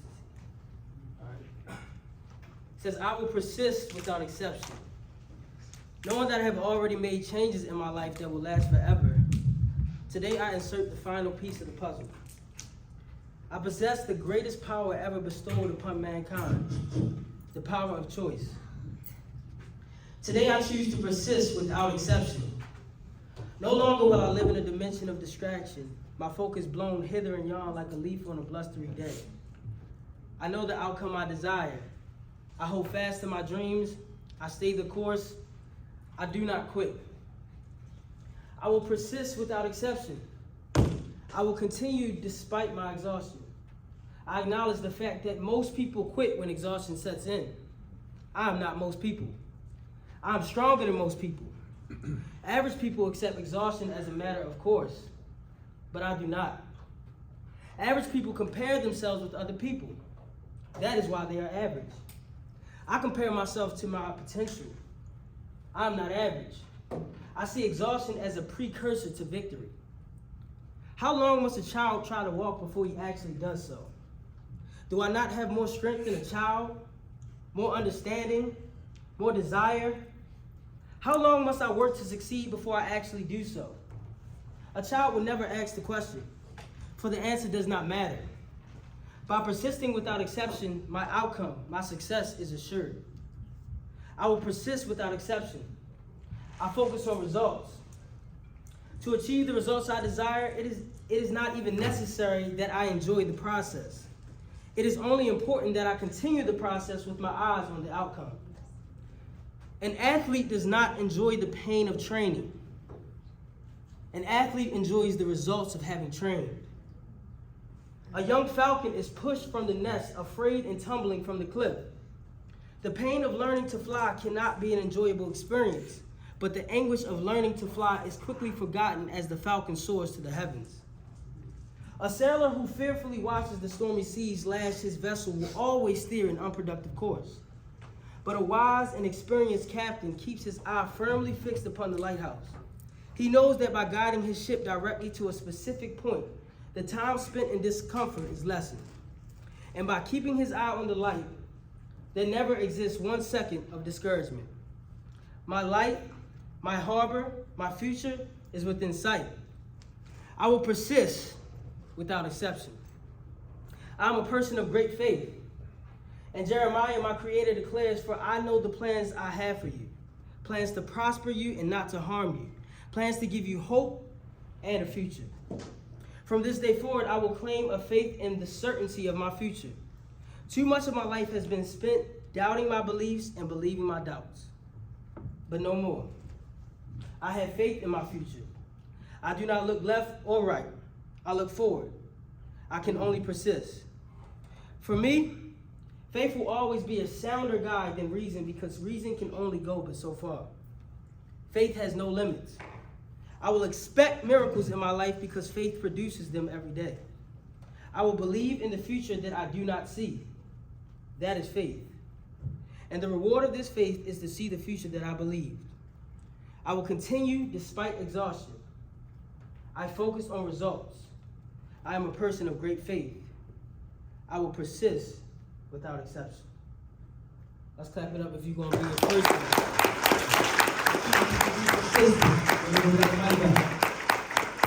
My favorite line in this one was, what's this one? Yes, it is. I will continue despite exhaustion. I acknowledge that the fact that most people quit when exhaustion sets in. How do we separate ourselves from everybody? I was watching, it was a reel the other day, I watched the guy, he said, he was talking to the football team, he said, the greats, he said, everybody great when they ain't tired, but the greats, when they tired, they push through. We all know, Michael Jordan, flu game. You heard the stories. We saw LeBron the other night, he played 49 minutes at age 38 years old, 25 points.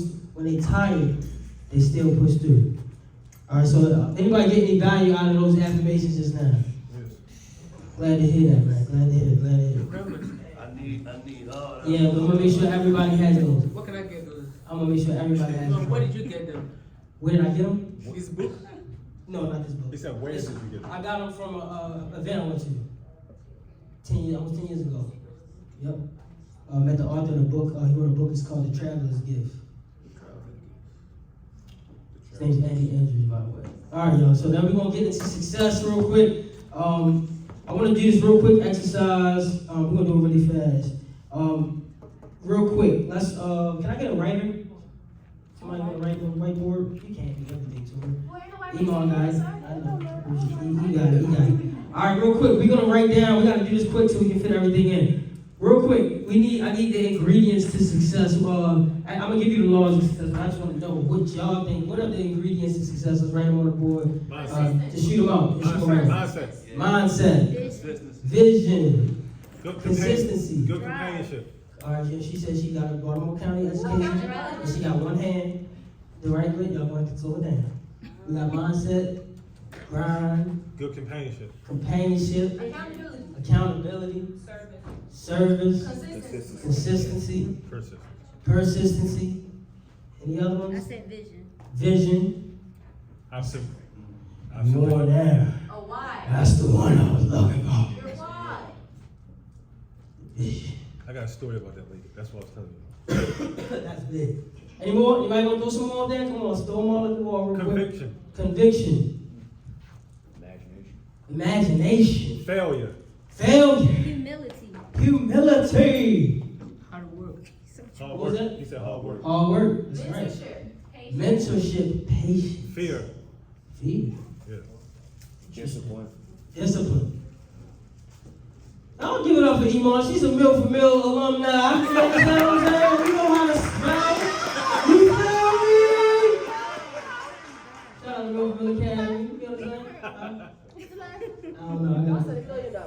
So we good. Discipline. Let's throw that one up there real quick. All right. All of those are good answers. All right. But they all are subsets from the 15 laws of success. All right. And if you're taking notes, I need you to write these down. So I'm going to give you the laws of success. And I'm going to tell you why I'm giving you the laws because, Yes, y'all gonna get everything that's happening today. Y'all gonna get it. Before y'all go, we're gonna have y'all do a little survey so we can collect y'all information and we're gonna send y'all all the stuff that we doing today. But I listen, leaders are take notes, all right? And the people that make the most money take notes. Trust me. I know I seen talk. Yeah, we gonna get it. But these are the 15 laws of success, all right? Definite chief aim. We're gonna talk about number 1 and 2 today. All right. The rest of them we're gonna dive in and become more 3, 4, 5, 6, 7, 8, and all that good stuff. But today we're going to talk about 1 and 2, definite chief aim, self-confidence. But I want y'all to have all of these.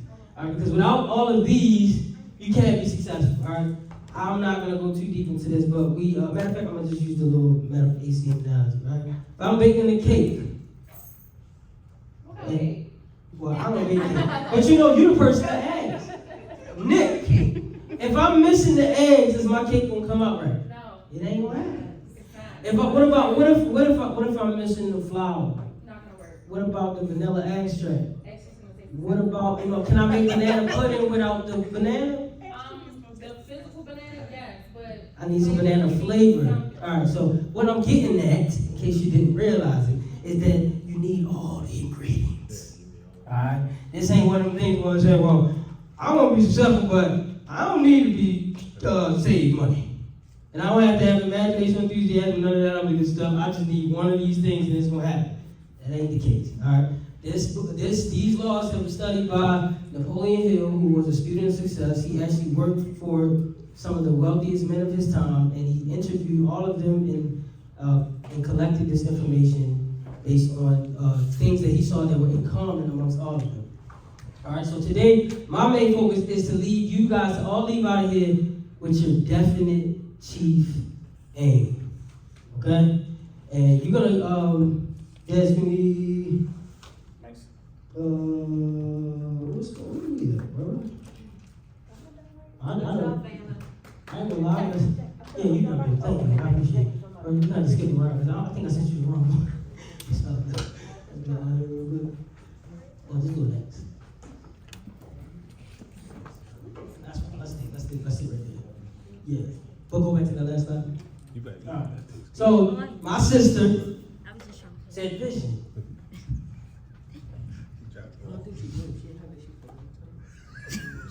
you gave her that answer. No, she looked like I went by. Definitely. We blind. He wouldn't. He don't love me that. Black men don't cheat. We done been through this already. Black men lie, apparently. And you also said there's lying. I didn't say black men don't cheat in relationships. I said they don't cheat. Oh. Hello? You don't cheat. I want to get the trash on. Come on now. I don't like trash. You don't cheat in relationships. It's all good. It's all good. I got you. All right. But vision. All right. Having a clear vision of what we want to achieve is essential for personal growth and success. It gives us direction and purpose and helps us stay motivated and focused on our goal. So what we're gonna do right quick, as a matter of fact, I kind of think we should do this while we eat, because this might take a little minute. So, real quick, is we cool to get that popping? The food y'all ready to eat? We just ate. Oh no, we got real food, man. We got food for you.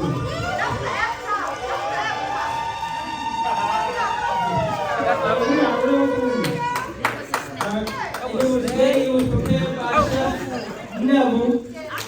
And Alex. Alright. So y'all wanna go ahead and get that ready?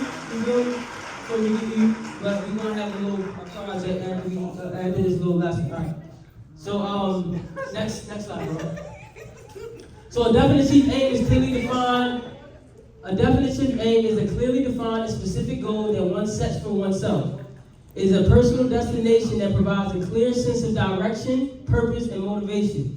It is a statement of what you truly intend to achieve and serves as a guide to align your thoughts and actions towards the desired outcome.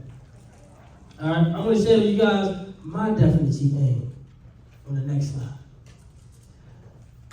My name is Raymond Quick, and my definite chief aim is to reach my full potential in life, become highly effective with my resources, and to create impenetrable generational wealth through my world-renowned personal development brand, Becomre. I will achieve this by empowering leaders, business owners, and creators with the events, tools, information, and support they need to create consistent and progressive growth in their lives. Alright? Now listen, had my dad sat me down, or my mom, at a young age and told me that I needed to do something like this would have been happening my whole life. And honestly, it did start happening, I just didn't know what was going on. But can you see why we're having this event right now? Because I'm not confused about why I'm here. I know why I'm here. My job is to empower leaders. We got some leaders in the room? That's what I thought. We got some business owners in the room? Any creators in the room? Are we at an event?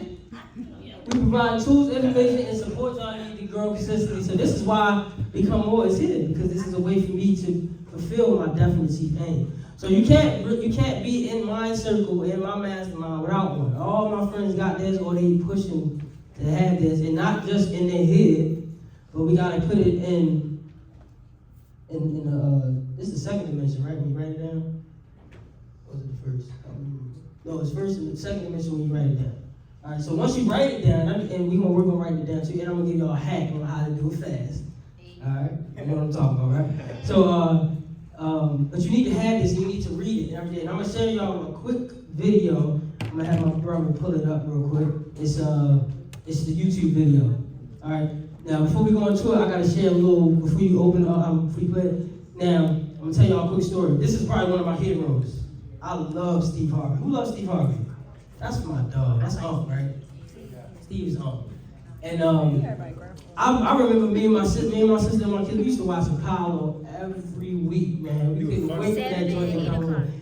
As soon as it came on, we was watching that right before bedtime. And but we only see the glory. We don't know the story. Right? We don't know that Steve Harvey was homeless for 3 years, went through 3 divorces, was broke, sleeping in a car, had no money. You know what I'm saying? This man went through the most. All right, but when he was a kid, he had a stuttering problem, and I think he said he was in the 5th grade, and the teacher gave them a similar assignment to what I just gave y'all, which was to write down their goal. What do you want to be when you grow up? So some of the kids said, I want to be a police officer, I want to be a doctor, I want to be a basketball player, I want to be a fireman. You know, all the stuff that we used to say when we was kids. Steve Harvey said, I want to be on TV. And his teacher, didn't she laugh at him or something? And his teacher got upset with him. She said, you'll never be on TV. Yeah. She said, come up to the front of the classroom and read your paper to everybody. And he said, I want to be on TV. I want to be, he had a stutter problem. And he stuttered and got it out, and she said, who do you know that's on TV? Nobody. He said, who in this neighborhood ever been on TV? Nobody. So what makes you think you're gonna be on TV? She wrote a note. Back in the day, they used to staple, they used to put the note on you, so you had to take it back to your parent. And so when he got back home, he's gonna tell you what happened.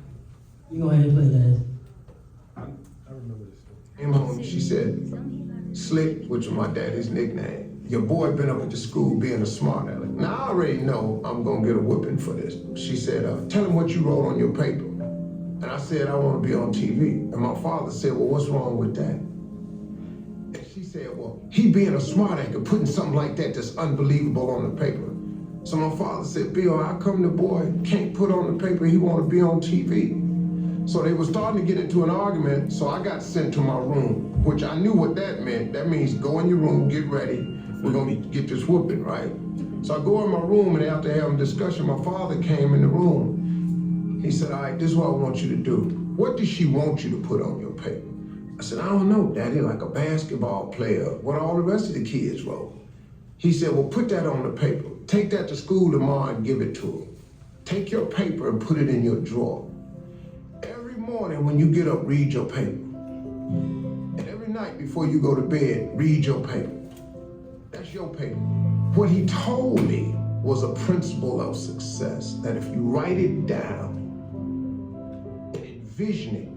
Anything you see in your mind, you can hold in your hand. He knew that. And so he gave that to me. After that, every year when the teacher was living, I used to send her a TV for Christmas because I wanted her to see me.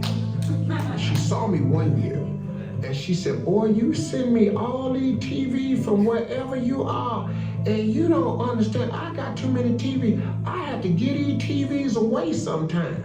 I know, it's all right though. And I kept that paper, and that little boy with the stuttering problem is on TV 7 days a week.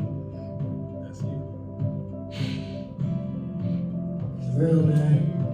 It's real, man. Family Feud, Steve Harvey Show, all that good stuff, right?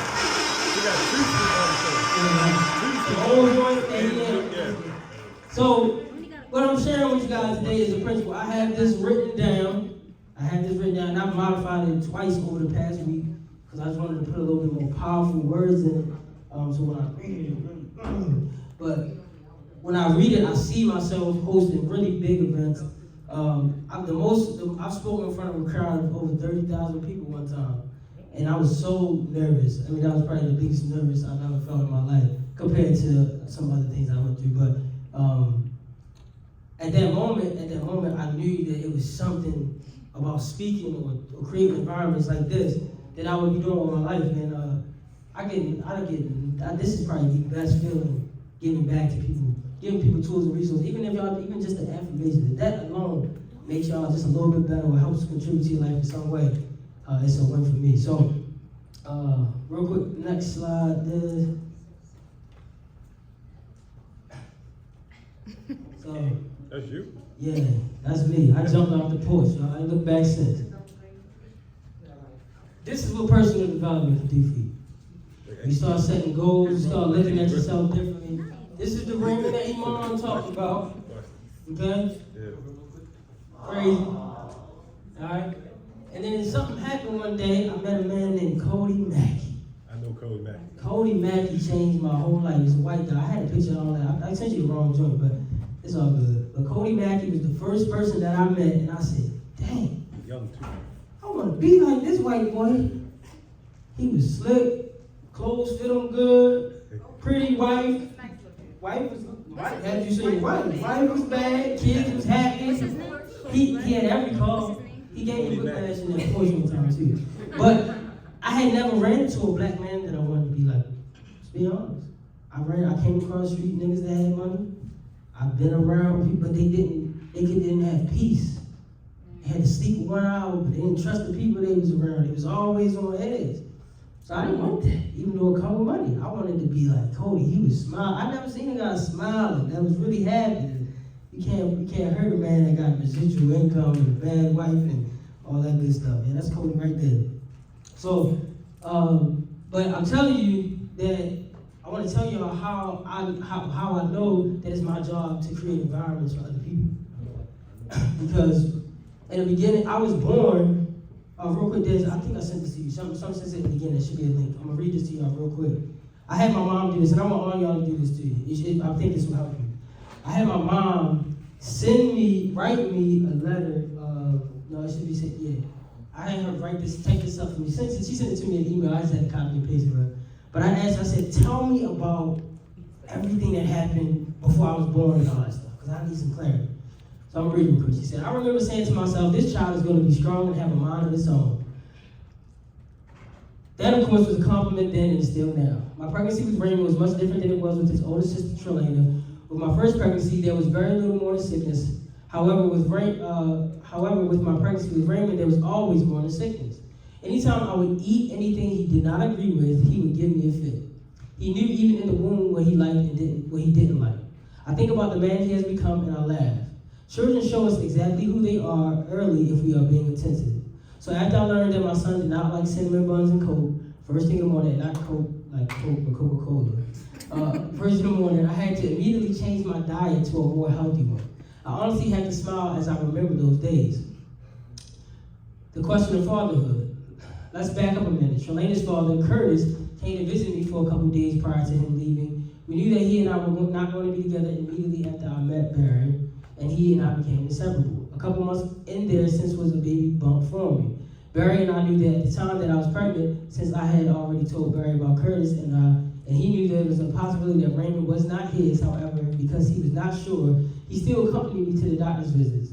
As time passed, we were both becoming equally excited about Raymond's arrival. By the way, Barry insisted on naming him Raymond. The day he was born. I remember the day when I could not take it anymore. I was as big as a house and I was ready to have this baby. Barry had come over and we walked into the complex because he said someone shared with him that if I walked a lot, it could cause me to go into labor. So we walked until my feet were swollen. I was exhausted, so we decided to make it back to the house, and I immediately showered and went to bed. I remember the evening like yesterday. Barry made sure I was comfortable. He then left the apartment and told me he would talk to me later. I began to rest, and then after a couple of hours, it happened. Contractions came. They got closer and closer. My mother and friend helped me dress and rushed me to the Mercy Hospital.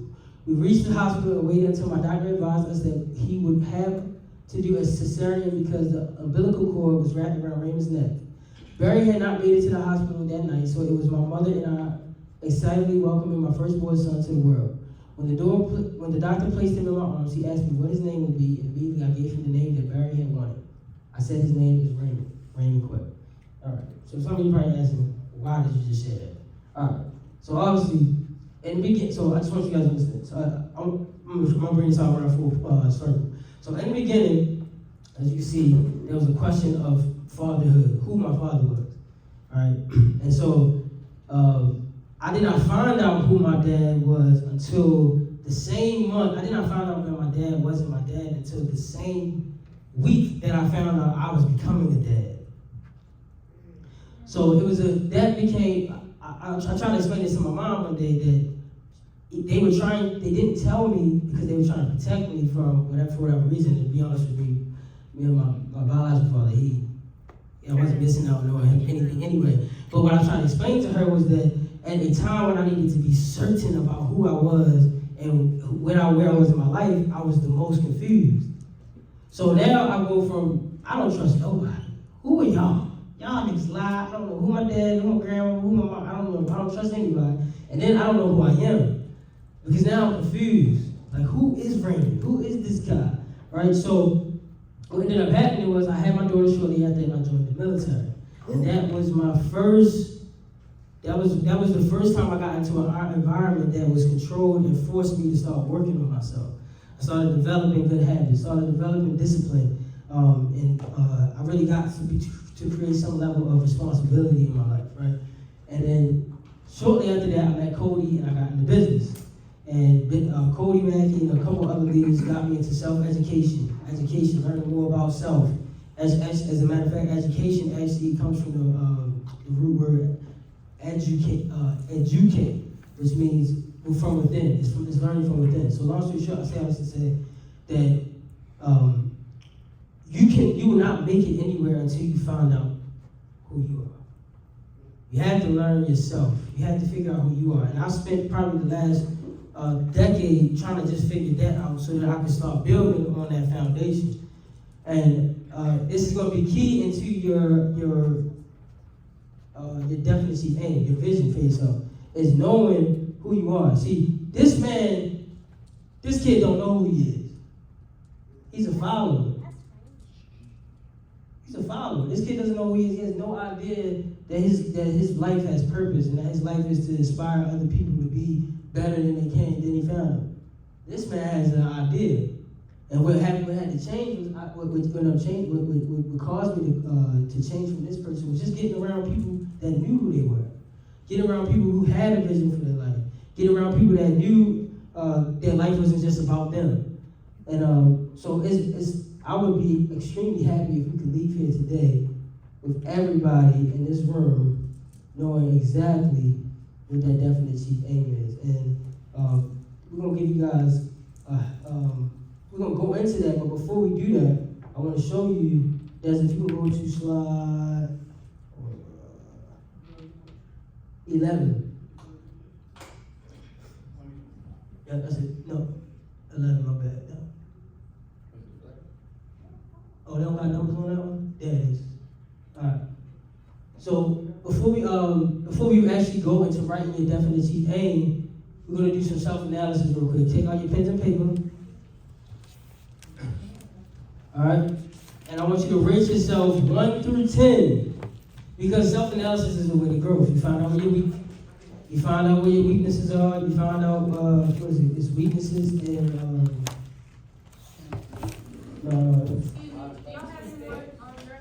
yes, we do. Appreciate it. All right. I'm telling you, this is going to probably be one of the most effective things you can do for yourself. All right? So if you, I'm going to start speaking up a little bit. So number 1 is definite chief aim. If you have your definite chief aim written down already, and you're happy with it, give yourself a 10. If you don't, give yourself a 0. It should say 0 through 10. 0. If it ain't written down. All right, Steve Harvey father ain't say, keep the paper, throw the paper away and keep it in your mind. He said you pick that paper up every day, you read it in the morning, you read it at night. The reason why it's so important that we have to have it on paper is because we're putting it into the second dimension. Once we write it down, you know, some of us have current goal for the year, your current situation. Some of us have a life goal. So I'm talking about your definite purpose in life. So yours could have something to do with your business. It could have something to do with your business. But it's up for you to decide. But an easy way for me, because I'll help you understand, because I'm supposed to bring this around. The reason why I'm so passionate about events is because growing up, all I needed was an environment. If somebody would have created me an environment to remind me who I was, I'd probably be a professional boxer right now. And somebody would have said, dang, this always fighting. Maybe he should be the next Floyd Mayweather, bro. You can do it. You know what I'm saying? If I would have had that, that's probably what I would have did. So this environment is all about finding out. No, those days are over. Bro, you seen these young dudes nowadays, bro? They quick, man. Wasn't the Baltimore guy that just boxed? Wasn't he small? Do you remember Dallas? Do you remember Dallas Page? Tank? I'm 7 years older than Tank, and he got about. Look, we're not convincing you to box. I'm sorry, 20 years ago. All right, it's over. I still box, but I ain't doing it competitively. Reason being, I'm gonna explain it. My mind is the most valuable thing I have right now, and if I lose this, I'm no good to my family, I'm no good to my children, so I'm good on that. But but to what you were saying, I would think about the overall view. Like for once, everybody take your age and double it. Double it. What is that person? Because we probably in a rocking chair. It's like, no, I'm just joking. But you probably if I'm 32, so at 64, I want to look back at my 32-year-old self and say, what did I do? What would you tell yourself? What would a 64-year-old version? What would a 64-year-old version of myself would have wanted to have done? What would I have wanted to accomplish? What kind of impact would you have wanted to put on the earth? So think about that, all right, and have it make it as big as as broad as you can. And it don't have to be that big. It can be small. You know, it's up to you. But write it down. But we're gonna write it down, but we ain't there yet. So definitely, if you ain't got it, 0. If you got it, if you got it, but it's kind of flimsy for real, like give it a 5 or a 4. But if it's strong, give it a 10. All right? So it is 1 through 0. That's what I like to do. Well, I think with the definite chief, you can't really rate. Well, You see the 0, you roll with different. So it's either 0 or 10 for the first one, right? All right, number 2, self-confidence. Rate yourself on a 1 to 10, self-confidence. How confident are you? I told you we're going to address self-confidence today. I'm going to give you a formula today that even if you're not the most confident person, if you just do this every day, you will build self-confidence. Number 3, the habit of saving. Rate yourself 1 to 10. If your savings account ain't got nothing in it right now, it's a 0. If you want to know how you should know if you have a 10 or not, because I'm going to tell you most of us ain't got one. I know I ain't got a 10. But if you just rate based on this year, if you have saved at least 10% of your income this year, give yourself a 10. If you got your savings on automation and like the check hit and it goes straight to savings and you've been doing that, you can give yourself a 10. But if you've been, you know what I'm saying, if you like Kevin Hart and you got a checking and a savings and you swap the savings over to the checking, you know that you ain't doing it right, and that's me. All right, so Yes, can you bring the slide back up on the right? Number 4, initiative and leadership. On a scale of 1 to 10, do you get things popping? Do people follow you? Can you get things done? Can you get people emotional? And if you're thinking, maybe I don't gotta lead nobody, or do you lead your children? You know, are you leading your family? Do you lead the employees you manage? I don't know. All right, imagination, give yourself 1 to 10. 1 to 10. What's your imagination like? You know, imagination is the key. It is the key. Look, think about it. Everybody in here got here in a what? Car. A vehicle of some sort, right? Somebody imagined that vehicle before, like years ago. Before it was conceived, now we just jump in cars, like, you know, we got lights on because somebody imagined that we could just flick the light and they come on. We take that kind of stuff for granted, but the greatest things that we could think, they all started in somebody's mind. Enthusiasm. I struggle with this one, y'all. I'm trying to bring it today, but I'm a mellow dude, man. I can't help it, man. You feel like you mellow? Now I am. Oh. I'm pretty mellow. I be chilling. You don't feel like I am? No, I'm not at all? No. For real? You can be in a mellow mood, but you're not a mellow guy. Okay. Well, damn. You gotta take constructive. I'm taking it. I mean, it's not a bad thing, but you're not mellow. I thought it was. Yeah, no, sir. No, sir. Well, in comparison, I'm to the old, trust me. All right. Hey, it's a blind spot. Number 7, self-control. Oh, shit. When that alcohol be calling. I'm picking up the phone. When that X be calling. When that X be trying to slide back in the DM. You can't get through. He blocked. No, actually, no. Self-control. Oh, I got another one. When somebody piss you off in traffic.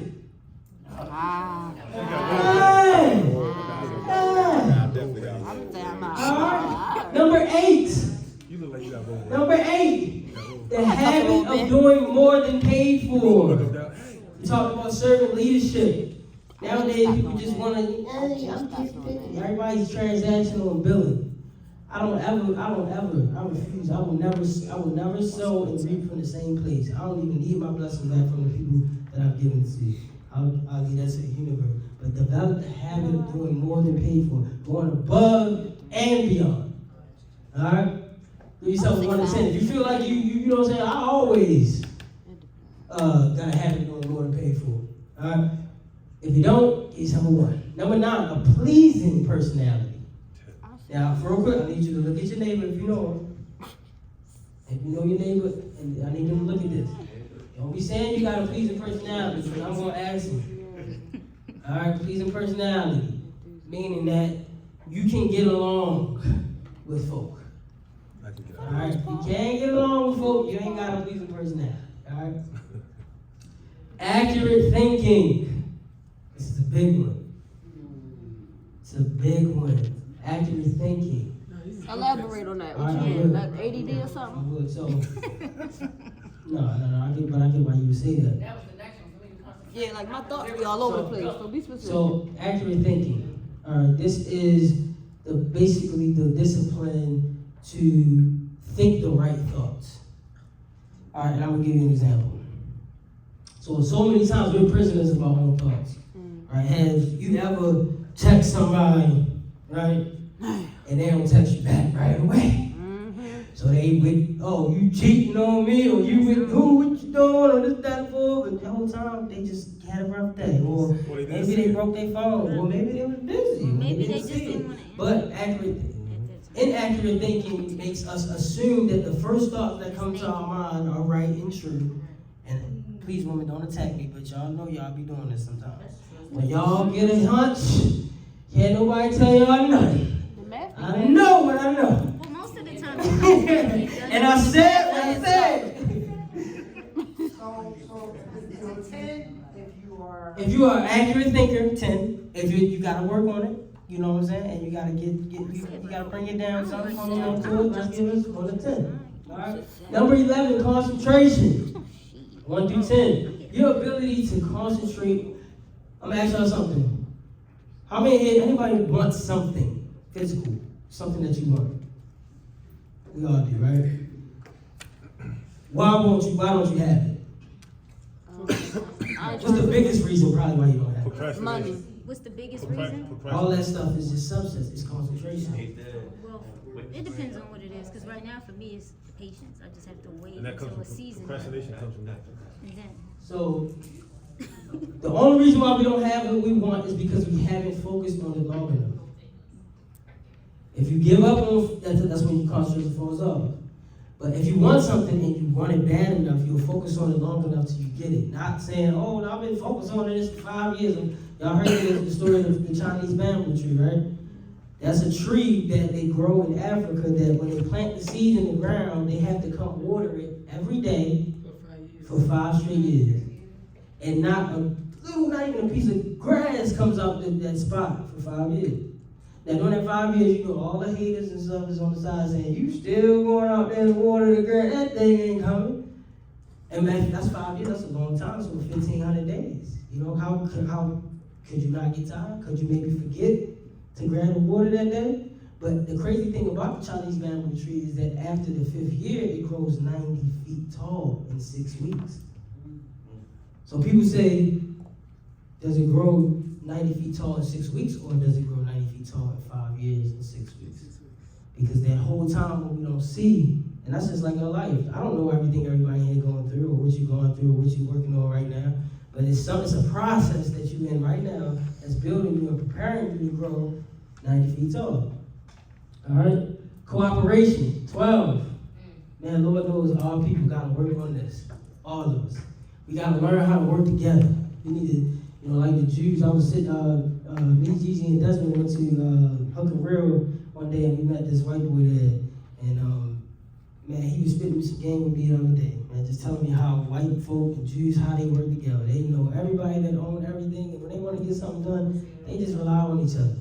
They make a phone call. You know, we got too much hating and stuff going on in our race, but cooperation. If you feel like you're a person that cooperate, and if you play sports, you probably got that attribute. If you didn't play sports, you probably struggle with it. If maybe you was a single child, you probably struggle with it, but cooperation is key. Number 13, profiting by failure. This is one that I've sucked at for years. What's that? Profiting by failure. Oh, yes. Meaning like when you shoot the club up and you have a baby with a person that you don't want to be with, you ain't supposed to do it again. But then you do it again and you don't learn. And then you do it again and you ain't learn. That ain't profiting by failure. Profiting by failure is strapping that thing up, you know what I'm saying? Or being celibate, you know? Birth control don't work as good as celibacy, I know, trust me. Alright? Tolerance. Tolerance. I gotta work on that real bad. We all do. But on a scale of 1 to 10. And then the last one, number 15, practicing the golden rule. Treating people the way you want to be treated. Not the way not the way they're supposed to be treated in that moment. Not what you feel like they deserve. But are you treating people the way you want to be treated? These are the key 15 things. All right, so what I need you to do is I need you to add those 15 numbers up. Add them all up and then divide by 15. All right, once you get your numbers, start shouting them out. Let's hear them. 7.5. You got a what? What you mean? Yeah, I know. I changed it to 10 just to make it simple. Man. I got 7.5. 7.5. Desmond got a 7.5. Add them all up, divide them by 15. I got a 90. 90? 8.8. You got a 90? You divide by 15. The highest score you can get is a 150. Let me do it again. Hold on. Maybe I mixed the numbers. I got 5. So add all those up and divide by 15. I got so far, you said 88? 8.8. 8.8. You got 8.8. 5.1. 7.5. 6.4. 6.4. Why you copying me? 8.4. Wait, what? 7.5. 7.3. All right, listen. 8.2. 8.2. All right. So, Wait, hold on. 7.2. Anybody ain't shout their nose out? I want to hear all up. Because I did mine. 6.6. Alright, so I'm going to go ahead and let y'all know this. If you got higher than a 7.0, then you are on a fast track to success. Yeah. I know that's right. But if you don't have your definite chief aim, none of that matters. Without the definite chief aim, you will not be successful. As a matter of fact, of all the people that took this analysis, the 2 people that had the 2 people that failed didn't have, all the people that were successful had the definite chief aim. All the ones that failed didn't have it, amongst having the higher scores in the other areas. Alright? Also, if your score is, I'm gonna tell you, I'm also gonna say this because this is, what's the key word in this on this page right here? Self. It's self. Y'all can lie to me. That's fine. You gotta go home with yourself. So if you give yourself a score that you don't deserve, you ain't gonna grow. I'm gonna tell y'all right now, I took this and I got a 5.8. I got a 5.8. And I'm sure a lot of y'all are stronger than me in some of these areas, but I'm extremely brutally honest with myself. So that's a key to becoming successful. Alright, so anybody that got over, and by the way, if you got over a 90, then let me just let you know, Thomas, Henry Ford got a 90. Henry Ford is the person that made the car, started making cars. He alright. Yeah. He a little bit more than alright. He stole it from a black man, but go ahead. That too, probably. Everything was stolen from a black man. Alright, but so now we're gonna go into matter of fact, now when you wanna come up and just tell us what dinner is, what's being served. We're gonna eat. Hold on. What about the 5 to 7 range? What's that? 5 to 7 be failures. Oh, damn. But we on the way. Okay. Because now we got that we got it written down. Listen, 5.8 now. Alright. So we gonna build up though. But see, this is the thing. At the next Become More, we gonna do this again. And your number gonna get better. And listen, if you got a 0 at definite chief aim, you just whatever score you got gonna jump up as soon as you put that down today. Alright? So and that was gonna share what we have for dinner real quick. What we got for dinner, bro? What we got for dinner is salad made by East Kitchen by Alex. We have black rice. We have dino, kale, and purple kale stir fry with roast potatoes. Heard of dino kale. And we also have dinosaurs. Oh yeah, we have roasted with potatoes, asparagus, and broccoli. Alright. God is good. Maybe slightly cold because it's been sitting for a while, so the microwave back there. We got one. So we're gonna cut some music on. Y'all make some food real quick. And then while you eating, man, bro, that's the grits, man. Oh, you know what? You right, good brother. Our fault. You gonna pray? Go ahead. So we gonna pray for sure. But listen, while you're eating, have your definite chief aim written down. I'm gonna give y'all a hat. We're gonna put Chat GPT up here, because that's what some of us have used to come up with ours. And basically, you can go in there and ask them to help you. Y'all know what Chat GPT is, or am I just talking? Y'all know who GPT is. All right. Artificial intelligence. And we're gonna talk. Y'all gonna hear a little bit more about artificial intelligence tonight. But we're gonna put Chat GPT up here, and y'all can one by one. If you don't have your definite chief aim, just come and see me, and I'm gonna help you with it. All right. We appreciate you. All right, cool. See you. Hallelujah. Oh, hold on, wait. We gotta pray. Hey. All right. You feel a little slow. Check it out. Yeah, come on. All right, dear God, thank you for this food. Thank you for the hands that made it. Let it be a nourishment to every person in his body. God, you know I always come to you asking for the same thing. Give us wisdom to do the thing that you put us on this earth to do in a way that pleases you, and help serve the people we put here to serve. Amen. Amen. Bon appetit.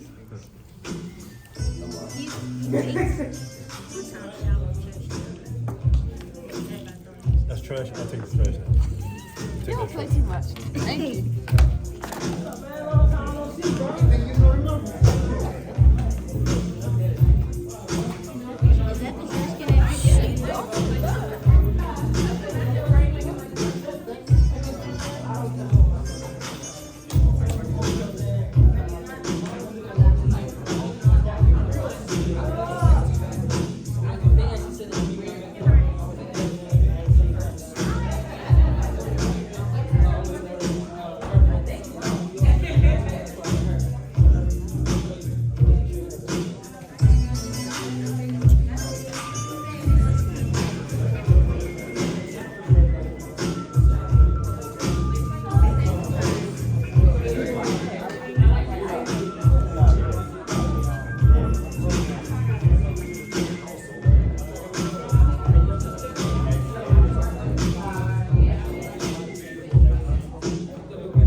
more important than your purpose. Alright, no, I'm just playing. I ain't gonna- But no, if you need help, come see us over here. You need anything? Want some food? We got food. We got everything. Everybody, real quick, can we give a shout out to Miss Hope, please? This is her establishment. Alright. It's the black woman that owns a real estate company, you feel me? Now, can I ask you a question? Before you did all this, did you write it down? She said she wrote it down. I ain't asked her that before, but she wrote it down. We can start talking about writing goals now.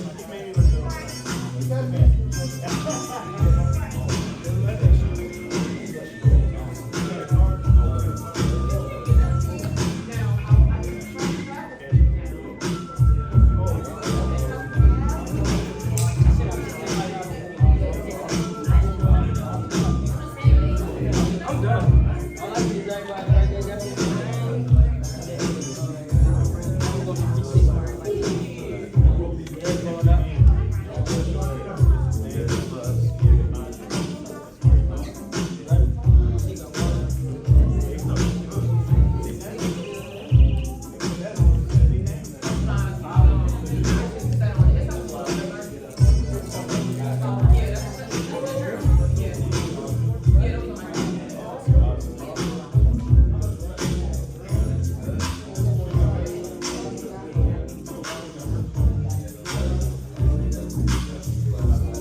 Anybody interested in getting into real estate or buying your first home? Miss Hope has a home buying event here once a week.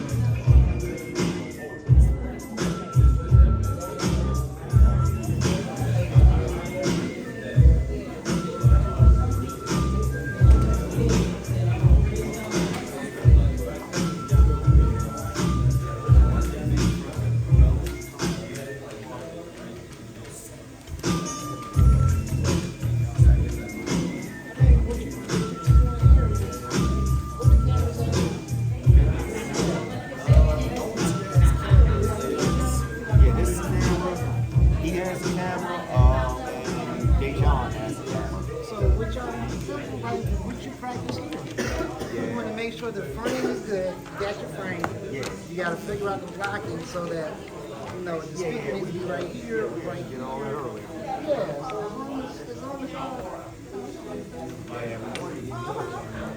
I mean, yeah. I mean, you got the zone.